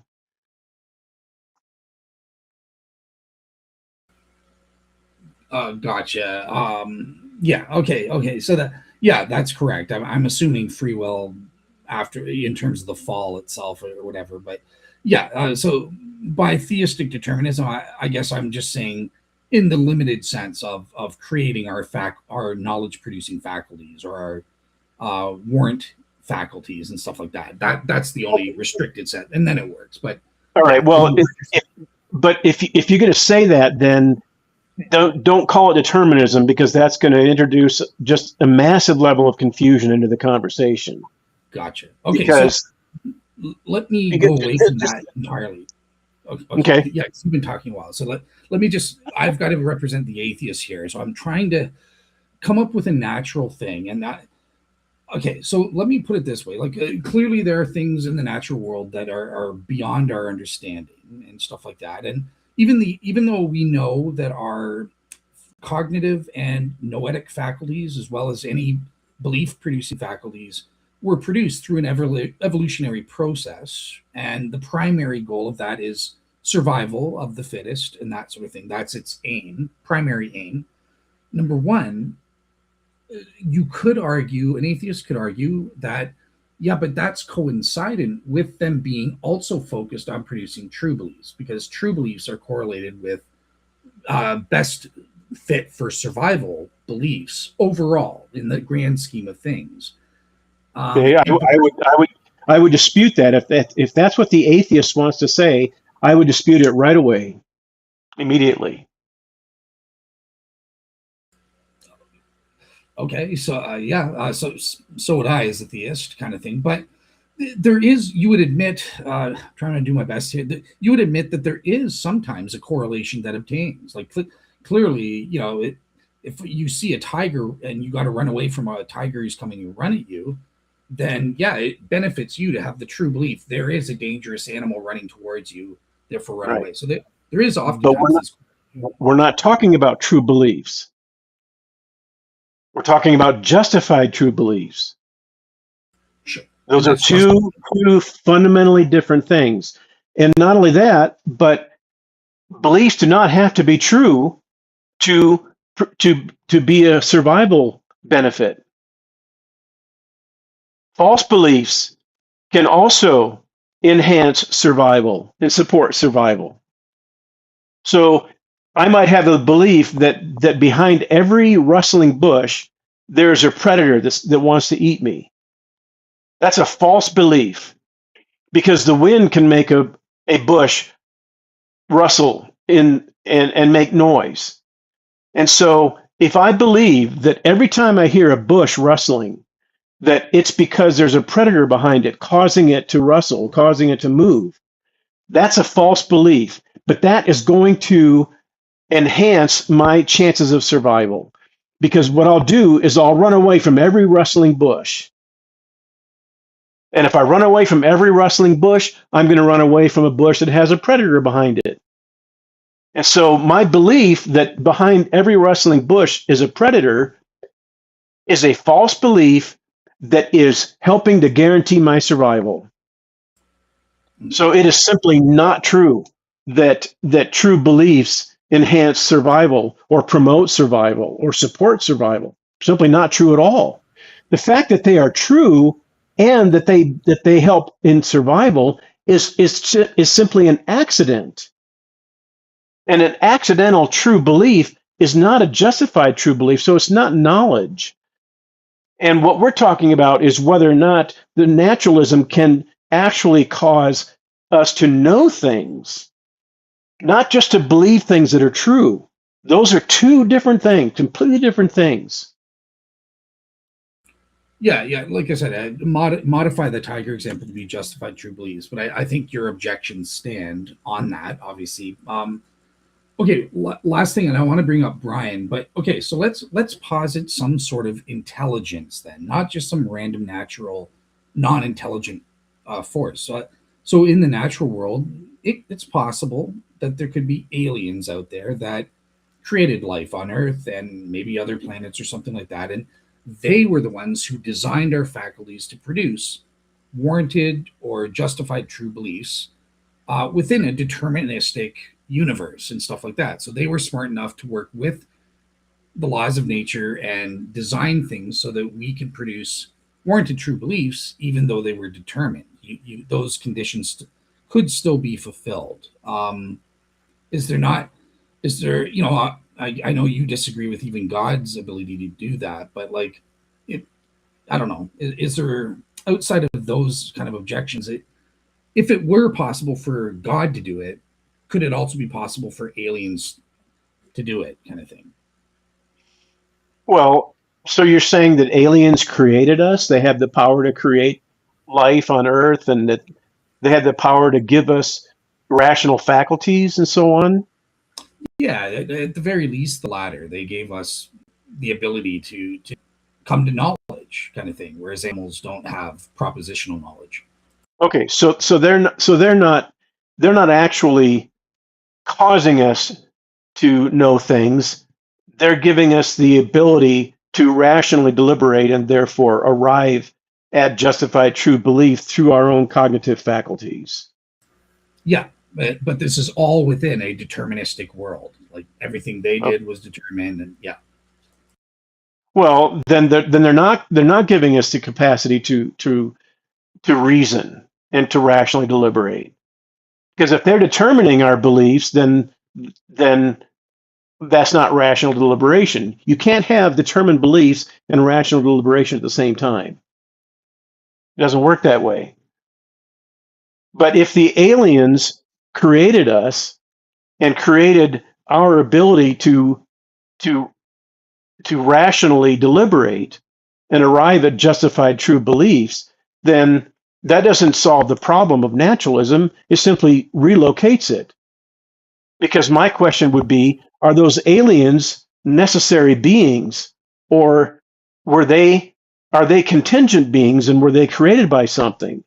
Because if they're contingent beings, they're still part of the natural world. And therefore, we have no way of knowing whether or not those aliens exist and whether or not they actually created us and gave us rational powers. So if the atheist wants to bring that up as an objection, I would say, well, the objection fails because you're still within the realm of naturalism, still within the realm of natural law. You're talking about aliens that are subject to natural law. How do we know that the aliens know anything? Because unless they are the necessary cause of all of existence, then how do we know that those aliens know anything And how do we know that those aliens know enough to be able to create beings that are capable of rational deliberation? You see the problem? See, if the atheist wants to bring up aliens, it doesn't solve the problem. It doesn't move the needle. All it does is kick the can down the road. All right. We do have some questions in the audience. So one from Brian. I'll start with Brian. He's saying, isn't cause and effect just the same thing as determinism? Are the effects not determined by the causes? Not necessarily. Because a cause can create an effect, but if the effect could have been otherwise, then the cause is not deterministic.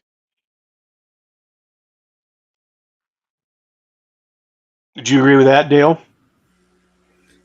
Yeah, well, so in the way that he's meaning it, like, yes, I would say yes, that the law of cause and effect is the same as causal determinism, right? Whereby what we're meaning is the cause is fully sufficient to bring about its effect. But what Phil's saying is that, yeah, there are times when certain causes only play a partial role. So they're insufficient to bring about a given effect, at least in part. You know, they maybe they'll bring about that effect when working in conjunction with other partial causes or something. So in terms of the law of cause and effect, that's usually thinking of a fully sufficient cause. In that case, yep, that's causal determinism. But there's also, bear in mind, partial causation and stuff like that. Yeah, there sometimes people will treat cause as influential, but not necessarily determinative. So here's the distinction. And I always go back to the definition of determinism. The definition of determinism is that antecedent conditions are sufficient to necessitate all effects. And the idea that a cause is sufficient to necessitate an effect is not determinism, it's determination. So when you say, is cause and effect the same as determinism? The answer is no, because cause and effect is not the definition of determinism. But cause and effect could be the definition of determination if you wanted to treat it that way. And if you want to say that the cause brought about the effect, that the effect could not have been otherwise, then what you're talking about is something that was determined. But that's different from determinism. And I always want to make sure that we keep those two things separate. I'm talking about whether or not naturalism produces determinism and whether or not human epistemology is possible under determinism. Now, that goes beyond the mere discussions of whether or not a belief that I hold might be caused. It could be caused, but it could be caused by me. It could originate with me. And so if you want to say that it was determined by me, then that's great, that's fine. But that's completely separate from the systematic known as determinism. And that so I would say that no, cause and effect is an insufficient definition of determinism and is not the same as determinism. It may be involved in determinism, but it's not the same as determinism. Would you agree with that, Dale? Yeah, well, I said what I think, kind of thing. Yeah, I wanted to go to Rembrandt. He's a skeptic, and he's kind of asking a mocking thing. He's just saying people making up stories are the antecedent conditions, and that comment was posted when we were kind of mentioning the fall and the story of God creating our faculties and stuff like that. So that's the context of what he's saying there. I don't know if you have anything you wanted to respond to him as a skeptic. Well, they could be antecedent conditions. People making up stories could be the antecedent conditions for a lot of things. The question is whether or not those antecedent conditions are sufficient to necessitate an effect. And Rembrandt doesn't say anything about whether or not whether people making up stories were sufficient to make it so that someone has a belief and that belief could not have been otherwise. So it doesn't come even close to being relevant to the discussion of determinism. What say you, Dale? Yeah, I mean, I think I'm in full agreement with yourself, right? Like, I think anything, intrinsic or external, can play the role of an antecedent condition and play a role in a causal chain that leads to knowledge, either partially or fully. So, yeah, look, the story of Genesis has caused me to believe a whole bunch of things, to come to knowledge of certain other things. I learned propositions, and then through derivative knowledge, I derive or logically infer other things that are logically entailed from that. So that, I mean, stories are just a set of propositions, and there are certain logical entailments from that. So, yeah, that's kind of the whole basis of philosophy and logic 101 there, right? Like, we call them premises in philosophy, but really stories and arguments are sets of statements or premises that allow you to logically infer a conclusion or not. So yeah, there's no problem with stories. Now, in terms of him saying, well, they're just made up, therefore they're just false, and there's no warrant for believing the stories are true. Again, even there, his question's so general, it doesn't matter. Even, I mean, we make logical entailments from fictional stories all the time. So even fictional stories can serve as antecedent conditions for knowledge in some cases, right? Like the story of, is it the scorpion and the fox or something, or maybe something else. There's a moral lesson there that can be derived. So yeah, cool. Yeah, but I think what we're doing is we're learning something through a story. And so I wouldn't call the story the antecedent conditions for my knowledge. I would just call them that these are something that inspires a belief in a particular moral principle.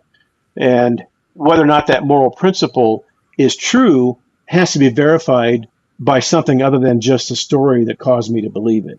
So we're talking about the differentiating between the cause of a belief and the justification of a belief. So a moral story can cause me to believe in a certain moral principle, but doesn't justify that moral principle. And if that's the case, then we can't say that I obtained knowledge because I read that story. You know, I obtained knowledge of some kind of moral principle just because I read that story, and the story articulated that moral principle and illustrated it for me. You know, that give me knowledge that just inspires a belief that still needs to be explored and still needs to be verified. So, and the other thing that I would say about, go ahead. Well, I'm going to be asking a related but different topic because I'm interested in your take on that. So if you've got something to finish off on this, go ahead. But I just wanted to make a comment about conditions. Okay. There are two different kinds of conditions. There are necessary conditions and sufficient conditions. And so to illustrate that, there are three sufficient conditions and three necessary. Let me just draw the analogy here. In order to have fire, you have to have fuel, you have to have heat, and what's the third? There's three conditions for fire, and I can't remember what the third one is. Oxygen. There, thank you. Dale, the scientist, has come through for me. No, so, you know what it is? I use that example when I used to teach my philosophy students in critical thinking. So I would always use that as an example here. So there you go. Yeah, those three are the necessary conditions for fire: oxygen, fuel, and heat. But any one of them by itself is not a sufficient condition for fire. So heat is not a sufficient condition for fire in the absence of oxygen and fuel. Fuel is not a sufficient condition for fire because heat and oxygen are absent. And so when we talk about conditions, we talk about the necessary conditions or the sufficient conditions. So there are certain conditions that need to obtain in order for knowledge to be possible. And in antecedent conditions, that is not in the category of the typology of conditions. That's simply where the condition existed inside of a process. So a condition was antecedent to something, to something or other, and it may have been posterior to something else. So an antecedent condition says nothing about the necessary condition or the sufficient condition. It only locates the condition in a process. It doesn't actually modify the modality of that condition. And so that's just another reason why saying that people making up stories are the antecedent conditions for something, it doesn't do any philosophical work. It doesn't do any logical work at all, because you need to discover more about those conditions to know whether or not they are necessary or sufficient for people having certain knowledge.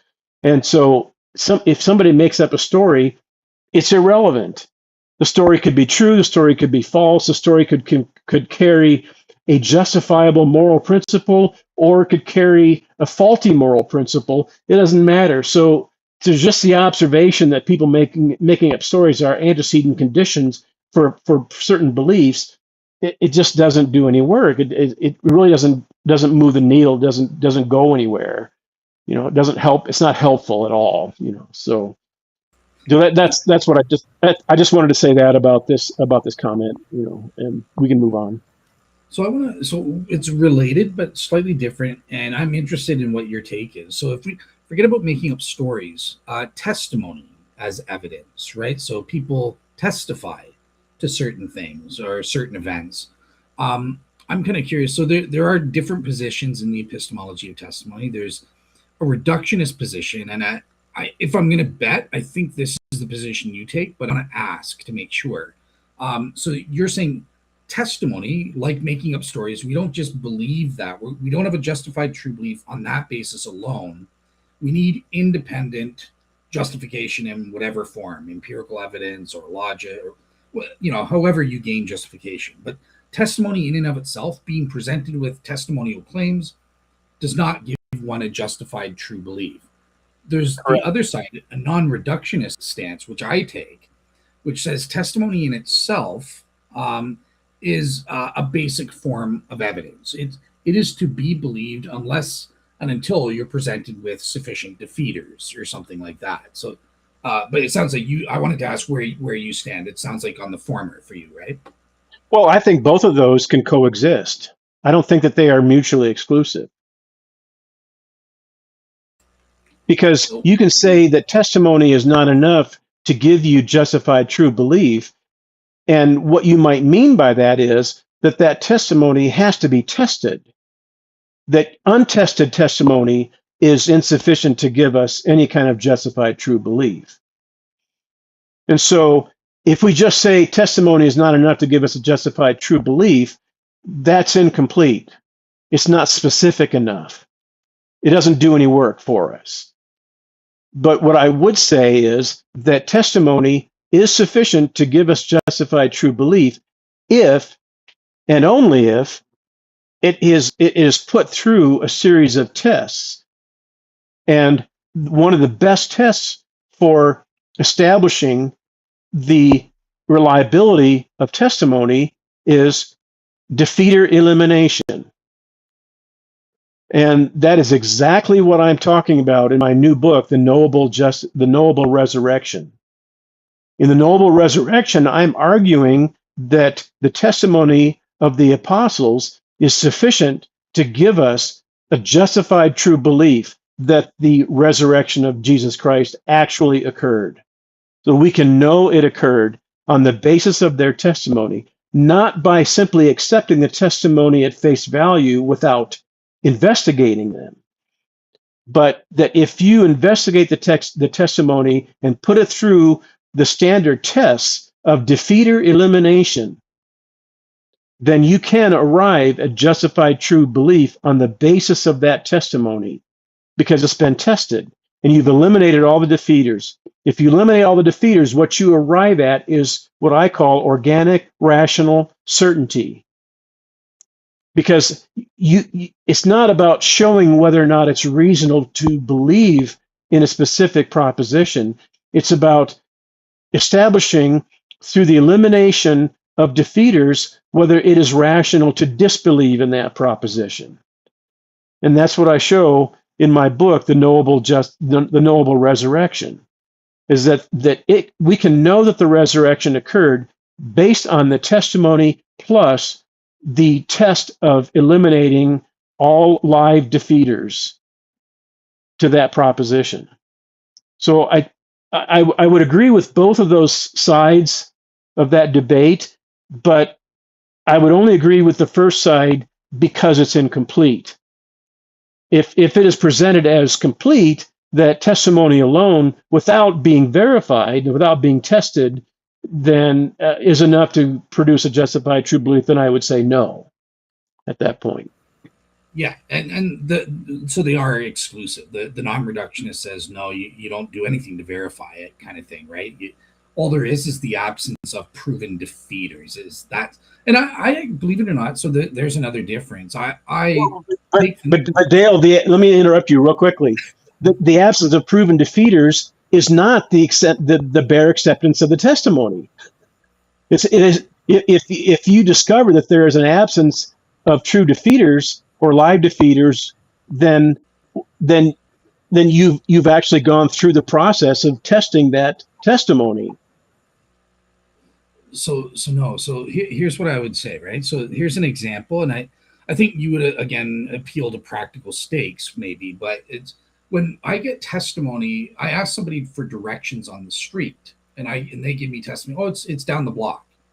I don't do anything to go, oh, are there any defeaters? Can I trust this guy?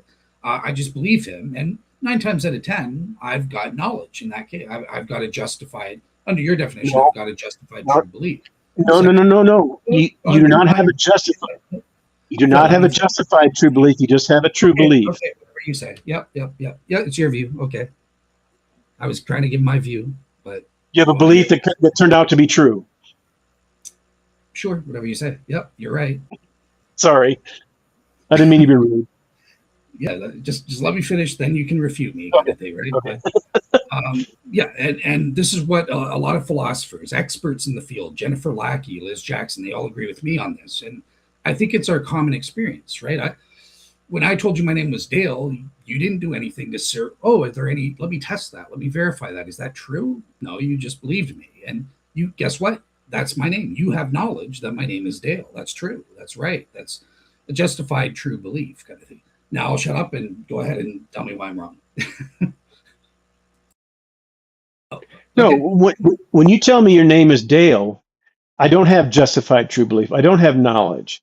I simply have a true belief.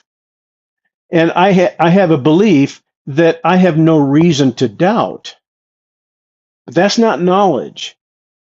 To have a belief that you have no reason to doubt is simply a belief that will probably turn out to be true. And if I give credence to that belief and make decisions based on that belief and start calling you by the name of Dale, then I am perfectly justified in doing that. That doesn't mean that I have a justified true belief. That just means that my response to that belief is justified. In other words, I'm justified in calling you Dale because you told me your name was Dale, and I have no reason to doubt that your name is Dale. I have no reason to believe that you were lying to me, and therefore I make a decision to call you Dale from now on because you told me that was your name, and I have no reason to believe that you were lying to me. But that's not knowledge. That's simply a true belief. It's simply a belief that happened to turn out to be true, and that I wasn't surprised. And you could also bring probability into the mix, into the conversation at that point, because you can say, if Dale tells me that his name is Dale, then it's highly probable that his name is Dale because I have no reason to believe it, and he would have no reason to lie, at least not that I'm aware of. And so, but somebody could tell me their name was Dale, but their name was really Frank.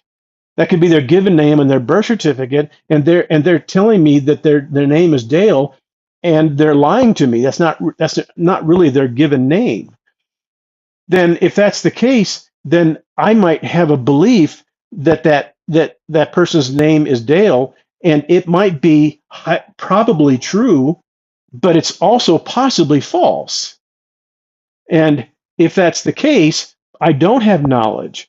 I just have a I have a belief that is most likely true, and that's all I need. I don't need to have knowledge that your name is Dale, and I don't have knowledge that your name is Dale, but I have repeated confirmation, or what appears to be repeated confirmation, and so I don't go to bed at night wondering if your name is really Dale, because it's not that important. If it turns out that you've been lying to me all this time, that your name really isn't Dale, then I haven't lost anything. There are no consequences to me believing something that turned out to be false, because that doesn't have any impact on my life. But whether or not God exists and the resurrection is true, those are things that have severe consequences, that I can't afford to be wrong about those things. And so I can't be satisfied, and I can't just be content to believe that these things are true, even though I might not know that they're true. Because if I believe that something is true, but there are live defeaters to it, and there is some kind of doubt that still lingers, then I'm in trouble, because I could be believing in the resurrection and it might not be true. I could be believing in God and it might not be true. And if I'm going to stake my eternal destiny on those propositions, then I have to know that they're true. But I don't have to know that your name is Dale. And I don't know. Cool. Yeah. Yeah. Like I said, I just wanted to get your take on that. I disagree with your take, but I understand Okay. yours is the majority position. Yours is, I would even argue, the common sense position in philosophy. But when I took my grad seminar as part of my master's, I was a reductionist, but I was convinced by the powerful reasoning of people who took a different thing. So I changed my mind on that kind of thing, in terms of how we treat testimonial evidence. So yeah, I was interested in like what your thoughts were. So I appreciate that. Okay, so you disagree with me. So you disagree that my belief that your name is Dale is not a justified true belief, that it is simply highly probable that it's true, and that with every day that goes by that it's not contradicted, and that it's not proven to me that it's false, I have a higher probability that your name is Dale, but I never arrive at justified true belief that your name is Dale, because there isn't enough justification for me to know that your name is Dale. There's simply enough justification for me to believe that your name is Dale, and that belief is likely true. So if you think that that's wrong, then give me an argument that refutes that position. I don't want you to just say, Phil, I disagree with you. I want you to tell me why, and I want you to give me some logical argument that refutes what I just said about whether I have justified true belief that your name is Dale. Yeah, because testimony is evidence in its own right? Like when you have a perception, you have a justified true belief that you're seeing a pen that's blue. Kind of thing. It's the same. When I'm presented with testimony, that is evidence in favor of the given proposition, unless and until you have reason to think that it's defeated or that it's not true. So the whole claim of the non-reductionist is that testimony doesn't reduce to needing other justification from other evidential means. It is a basic unit of evidence, just like perception is, just like my memory is. I don't need any other justification. It confers it directly upon my faculties and stuff, right? Okay, well, what you're doing is you're restating a proposition. You're not giving me an argument that supports the proposition. In other words, when you say evidence, that testimony is a form of evidence and that it can be accepted and that it can produce justified true belief, you're not giving me an argument that that's true. You're just saying that that's true. I'm not hearing an argument that establishes the truth of the conclusion. Testimony is evidence, and it is sufficient evidence because I am unaware of a defeater. Because there's a difference between being unaware of a defeater and investigating everything and knowing that there are no live defeaters that can overturn that testimony. And that's the problem that I have with a lot of people who say, I have justified true belief based on testimony because I'm not aware of any reason to doubt it. That's very, very different from saying I have investigated it and I have destroyed all the defeaters. And now I have arrived at justified true belief because of the evidence plus the elimination of defeaters. Simply not being aware of the defeaters is not the elimination of defeaters. It simply isn't. And so I am not aware of any defeaters that your name is Dale, but that doesn't mean that I have justified true belief based on your testimony that your name is Dale. Just your testimony itself is not sufficient evidence. It may be evidence, but it's not sufficient evidence until I close all the loops.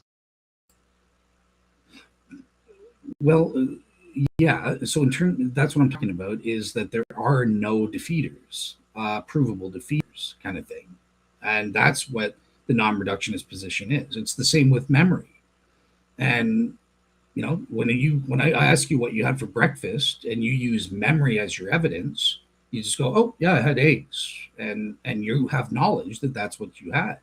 It doesn't matter that there are cases when sometimes you have false memories. 9 times out of 10, it's correct, and we do have knowledge when we remember something. And you don't need to go out, well, how do I know I'm justified in my memory, stuff like that. You don't actively try to search out all the defeaters. It's there, kind of thing, right? Okay, but the problem is that when people offer historical testimony, they're not giving you testimony of what they had for breakfast that morning. They're giving you testimony of something that they saw and heard that was external to themselves. And so if you say there are no defeaters to a given proposition that was the content of testimony, then that could mean two different things. It could mean I'm not aware of any defeaters, or it could mean I have investigated all of the live defeaters and I have eliminated all of them. Now, in the first case, you don't have justified true belief simply because you lack awareness of any defeaters. In the second case, you do have justified true belief, but it wasn't based on evidence or on testimony alone. It was based on testimony plus the validation of that testimony through the elimination of all defeaters. So that's why I'm saying I can't accept the idea that your testimony is necessarily sufficient to give me justified true belief just by itself. It can't be testimony by itself. Testimony is not evidence unless it is verified through the elimination of defeaters. At that point, the testimony is evidence because it has been tested and it has passed the test. So if you think I'm wrong about that, give me an argument that says, look, perception. It's the same thing with perceptual evidence, right? When you have a perception, when you claim to know that you're seeing anything that you're seeing, whatever you want to, I don't know what's in front of you right now, your computer, kind of thing, right? First of all, let me ask you, do you believe there's a computer in front of you right now? Yes. Do you know that there's a computer in front of you right now? I think I can. I think that yes. I think that all the defeaters to the proposition there's a computer in front of me can be eliminated, and have been eliminated. But that is a little bit different than than testifying to something that occurred in the past. My computer sitting in front of me is in the present. When people give historical testimony, they're testifying to something that has occurred in the past. And therefore, their testimony has to be verified through a much more rigorous process than what is required for me to tell you that I know that there's a computer sitting in front of me. Yeah, Stakes are a whole lot higher. Okay, so forget about perception. Going back to memory, I ask you directly, and you testify to me what you had for breakfast. So this is memory is your evidence, kind of thing. Do I need to require you to go to get a CAT scan to make sure your memory's not, you don't have Alzheimer's, you don't have any problems, or do I have knowledge right now that you at the very least probably on a balanced probabilities had what you said for breakfast, kind of thing. I know. No, you don't. You don't have knowledge that I had eggs for breakfast. Okay. Do you have? You have a true. You have a. I have knowledge that I had eggs for breakfast, but you don't. You have. You have a true belief. You have a belief that is highly probably true. You have a belief that you can rely on because it is so probable that it's true, and it's so improbable that it's false. But I could tell you that I had bratwurst for breakfast this morning, and I could be lying. Right. So just me telling you what I had for breakfast this morning does not give you knowledge, does not give you justified true belief, because I could be lying. No, but yes, but I mean, you could be misremembering, you could be misperceiving. So pointing out that there are falsification times doesn't falsify the evidence, right? So okay, follow the evidence on that. Yeah. But whether or not I could be misperceiving has to do with my knowledge. It has nothing to do with your knowledge, because you're telling me that you can have justified true belief that I had eggs this morning because I told you that I did, and that's based on my memory. Based on my knowledge. You don't know that it's based on my memory because I could be lying. So you don't have justified true belief that I had eggs this morning just by me telling you that I had eggs this morning. And you don't have to go through, I don't have to have a CAT scan for you to eliminate the possibility that I could be lying, or that I could be confused, and that I might be misremembering something. So the point is that you don't have justified true belief based on my testimony that I had eggs this morning. Okay. Yeah. Now, I think I'm with Jennifer. Pardon me? I'm just saying. Okay. I disagree. You're a testimonial. I guess. Yeah. Reductionist is your. Okay, but again, if you want to disagree, you need to tell me why. You got to give me an argument that refutes my position. I told you what the evidence is, and I'll post up papers. You can read those and read what Jennifer Lackey has to say. So okay, so you're appealing to secondhand philosophical positions. Yeah, because okay, because we're at the 2-hour mark. I was trying to wrap up, and that's fine. I wanted to ask for your opinion, and I got it, and that's it. Like I said, I'm going to say I disagree. Well, I don't have to explain myself.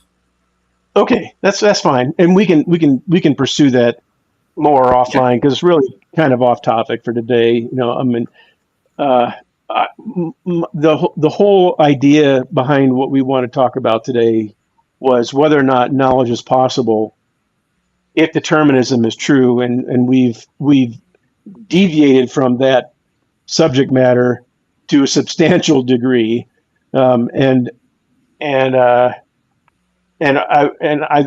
I'd like to do is bring us back to the original topic, and I think what we should do is, what I really was thinking about was inviting Juan to come on in the place of David, but I never actually thought about that until it was too late. So maybe Juan might have been able to come on. If I could send him a link to come on the show, then maybe he could have come on. I don't even know if he's still here or not.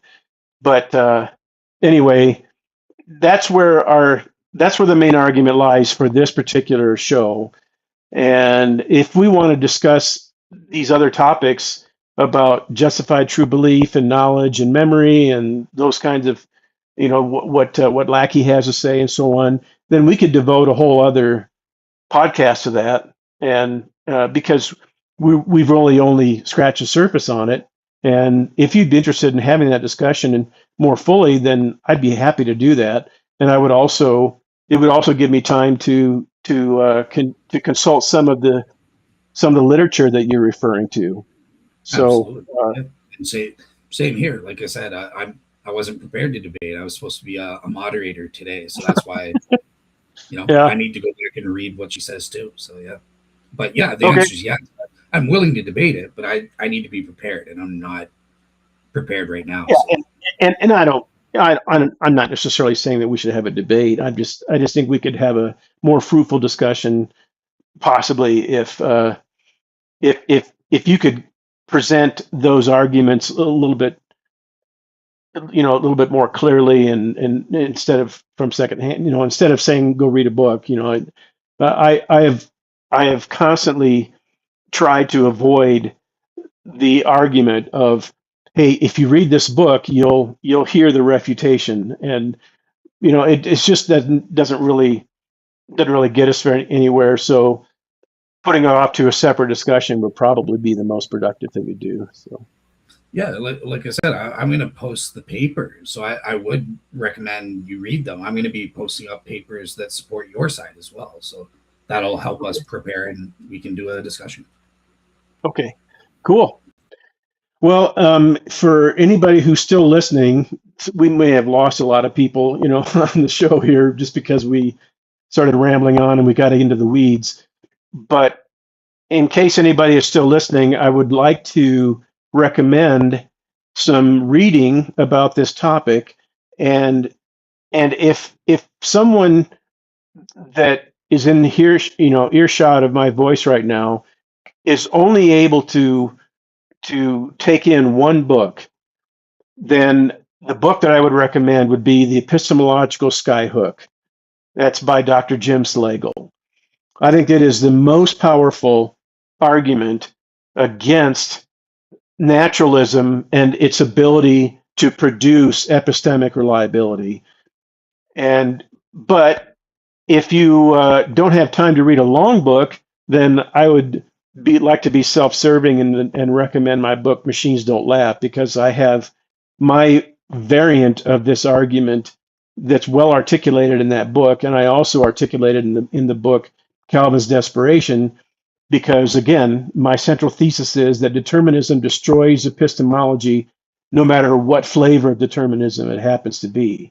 And so that's where I would point you if anyone wants to investigate this matter any further and would like to do more reading on the subject. And if anyone has any questions, then we could do a follow-up to this discussion, and we could do a follow-up with David Johnson, by the way, who was originally supposed to be on the show. And during that follow-up, we might be able to discuss some questions that somebody might have after reading some of this literature. But the book Miracles by C.S. Lewis is also a great resource in investigating the problem of naturalism and epistemology. And then you can also read Tim Stratton's paper that he wrote with J.P. Moreland on an articulation and defense of the free thinking argument. I'm not sure if that's I think it's an explanation and defense of the free thinking argument that he wrote between the two of them. And so Tim Stratton's free thinking argument is very close to this argument that we're making today, and it's another member in the family of arguments against the epistemology of naturalism, or in naturalism. So that's kind of where I would leave it. And Dale, if you have any closing thoughts and comments, then go right ahead and give them to us. Yeah. So I want to thank, I guess I want to thank you, Phil, for doing this and that sort of thing. Because I know you're obviously going to be disappointed that you were supposed to have sort of a debate and a discussion, and that person didn't show up due to a mix up. So that's not fair to you. So I do appreciate that you did me the favor and you showed up. So yeah, that's great. Um, kind of thing. Yeah. Like I said, I look forward to doing a future discussion where we prepare on the epistemology testimony. Like I said, it's a fascinating issue for me. So let's do a future one when we're both ready to debate in debate mode, kind of thing, or discussion mode. In terms of today, wrapping up. So yeah, I think the key difference that we kept coming back to is this notion of that if the conditions of for knowledge, whatever it is, justified true belief or warranted true belief, are in any way caused by something external to oneself, then that's not knowledge. That somehow nullifies justification or warrant from coming about. And I think that's the key difference is I do see it. I don't see any contradiction between a determined warranted true belief or a determined justified true belief. So I think that is really the key fundamental thing that kind of differentiated us as we discussed each of my three objections. Now, in terms of the topic of the debate proper, again, it wasn't about even theistic determinism or having a theistic lens. So on that front, I do think you won the point against me as the fill-in for David. I don't think appealing to aliens or some kind of naturalistic determinism provides one with a justified true belief or with a basis for a warranted true belief. Um, so yeah, I think I would have to say you won against me as the substitute David on the taking the atheistic determinism route kind of thing. So yeah, that's my summary on that. Okay. Yeah. Yeah. Well, and I would recommend my book, The Knowable Resurrection, because it says a whole lot about testimony and the value of testimony, whether or not testimony, historical testimony, can produce justified true belief. And in this case, specifically in the resurrection. So I think you would be very interested in what I had to say about that in my book. I can send you a PDF copy of it, and that shouldn't. I do have a few things that I need to add to it, and also Dr. Craig Blomberg has agreed to write a foreword to my book on the resurrection, and so I'm going to come out with a new edition of that book, not necessarily an official new edition, but kind of like an informal behind the scenes update to the book that's going to include the foreword by Dr. Blomberg, and then also some of the additional comments that I'm going to be making about human testimony and so on. So that's it. I think that's a good place to stop. And I really didn't want this to be a debate today with David Johnson. I really wanted it to be more of an informal discussion where I knew that we would disagree, that I would disagree with David, and so on. And I'm not disappointed that he didn't show up. I'm not upset or resentful or anything like that. I completely understand. I've had times when I haven't shown up to something because I thought it was a different day and my calendar was inaccurate and everything. And so, it's all good. It's no big deal. And I would like to just have an informal discussion. I think informal discussions are a little bit more productive. I think sometimes debates can be a little bit too dry and a little bit impersonal. So yeah, we have lots that we could talk about in terms of theistic determinism and its impact on epistemology. And we have a lot to talk about with Dave Johnson once he joins us in a kind of as a follow-up to this show. And so I'm looking forward to all of those things. And so thanks you for your closing comments, Dale. And we're almost at the 2.5 hour mark. So I'm going to sign off and say thanks for everybody for your patience. Thanks for listening. Thanks for subscribing, and hit that subscribe button if you haven't. Also, I want to recommend that you subscribe to Dale's channel because it is rich with incredible, powerful content. And so I highly recommend that you follow his channel and subscribe and follow what it is that the work that Dale is doing, because it is. It's so good. He just got. Oh, there he is. You got cut. You got cut off. So yeah. I know, I know. I was waiting for it to come back so I could continue my sentence. I was just saying, everybody subscribe to Dale's channel if you haven't already. I think that the people that are watching are already subscribed to your channel, but have them tell. I mean, I hope they can tell their friends and recommend to their friends that they subscribe to Dale's channel as well. So, I just you're want to doing say great. we did have on your channel. We had Jamie Russell back because I remember we were talking about him the other day. So it was good to see him back, and a bunch of other people as well. Great. Yeah, great. All right. Thanks, everybody. And remember, Jesus is Lord. Follow him no matter what the cost. And we'll sign off with that and say goodbye.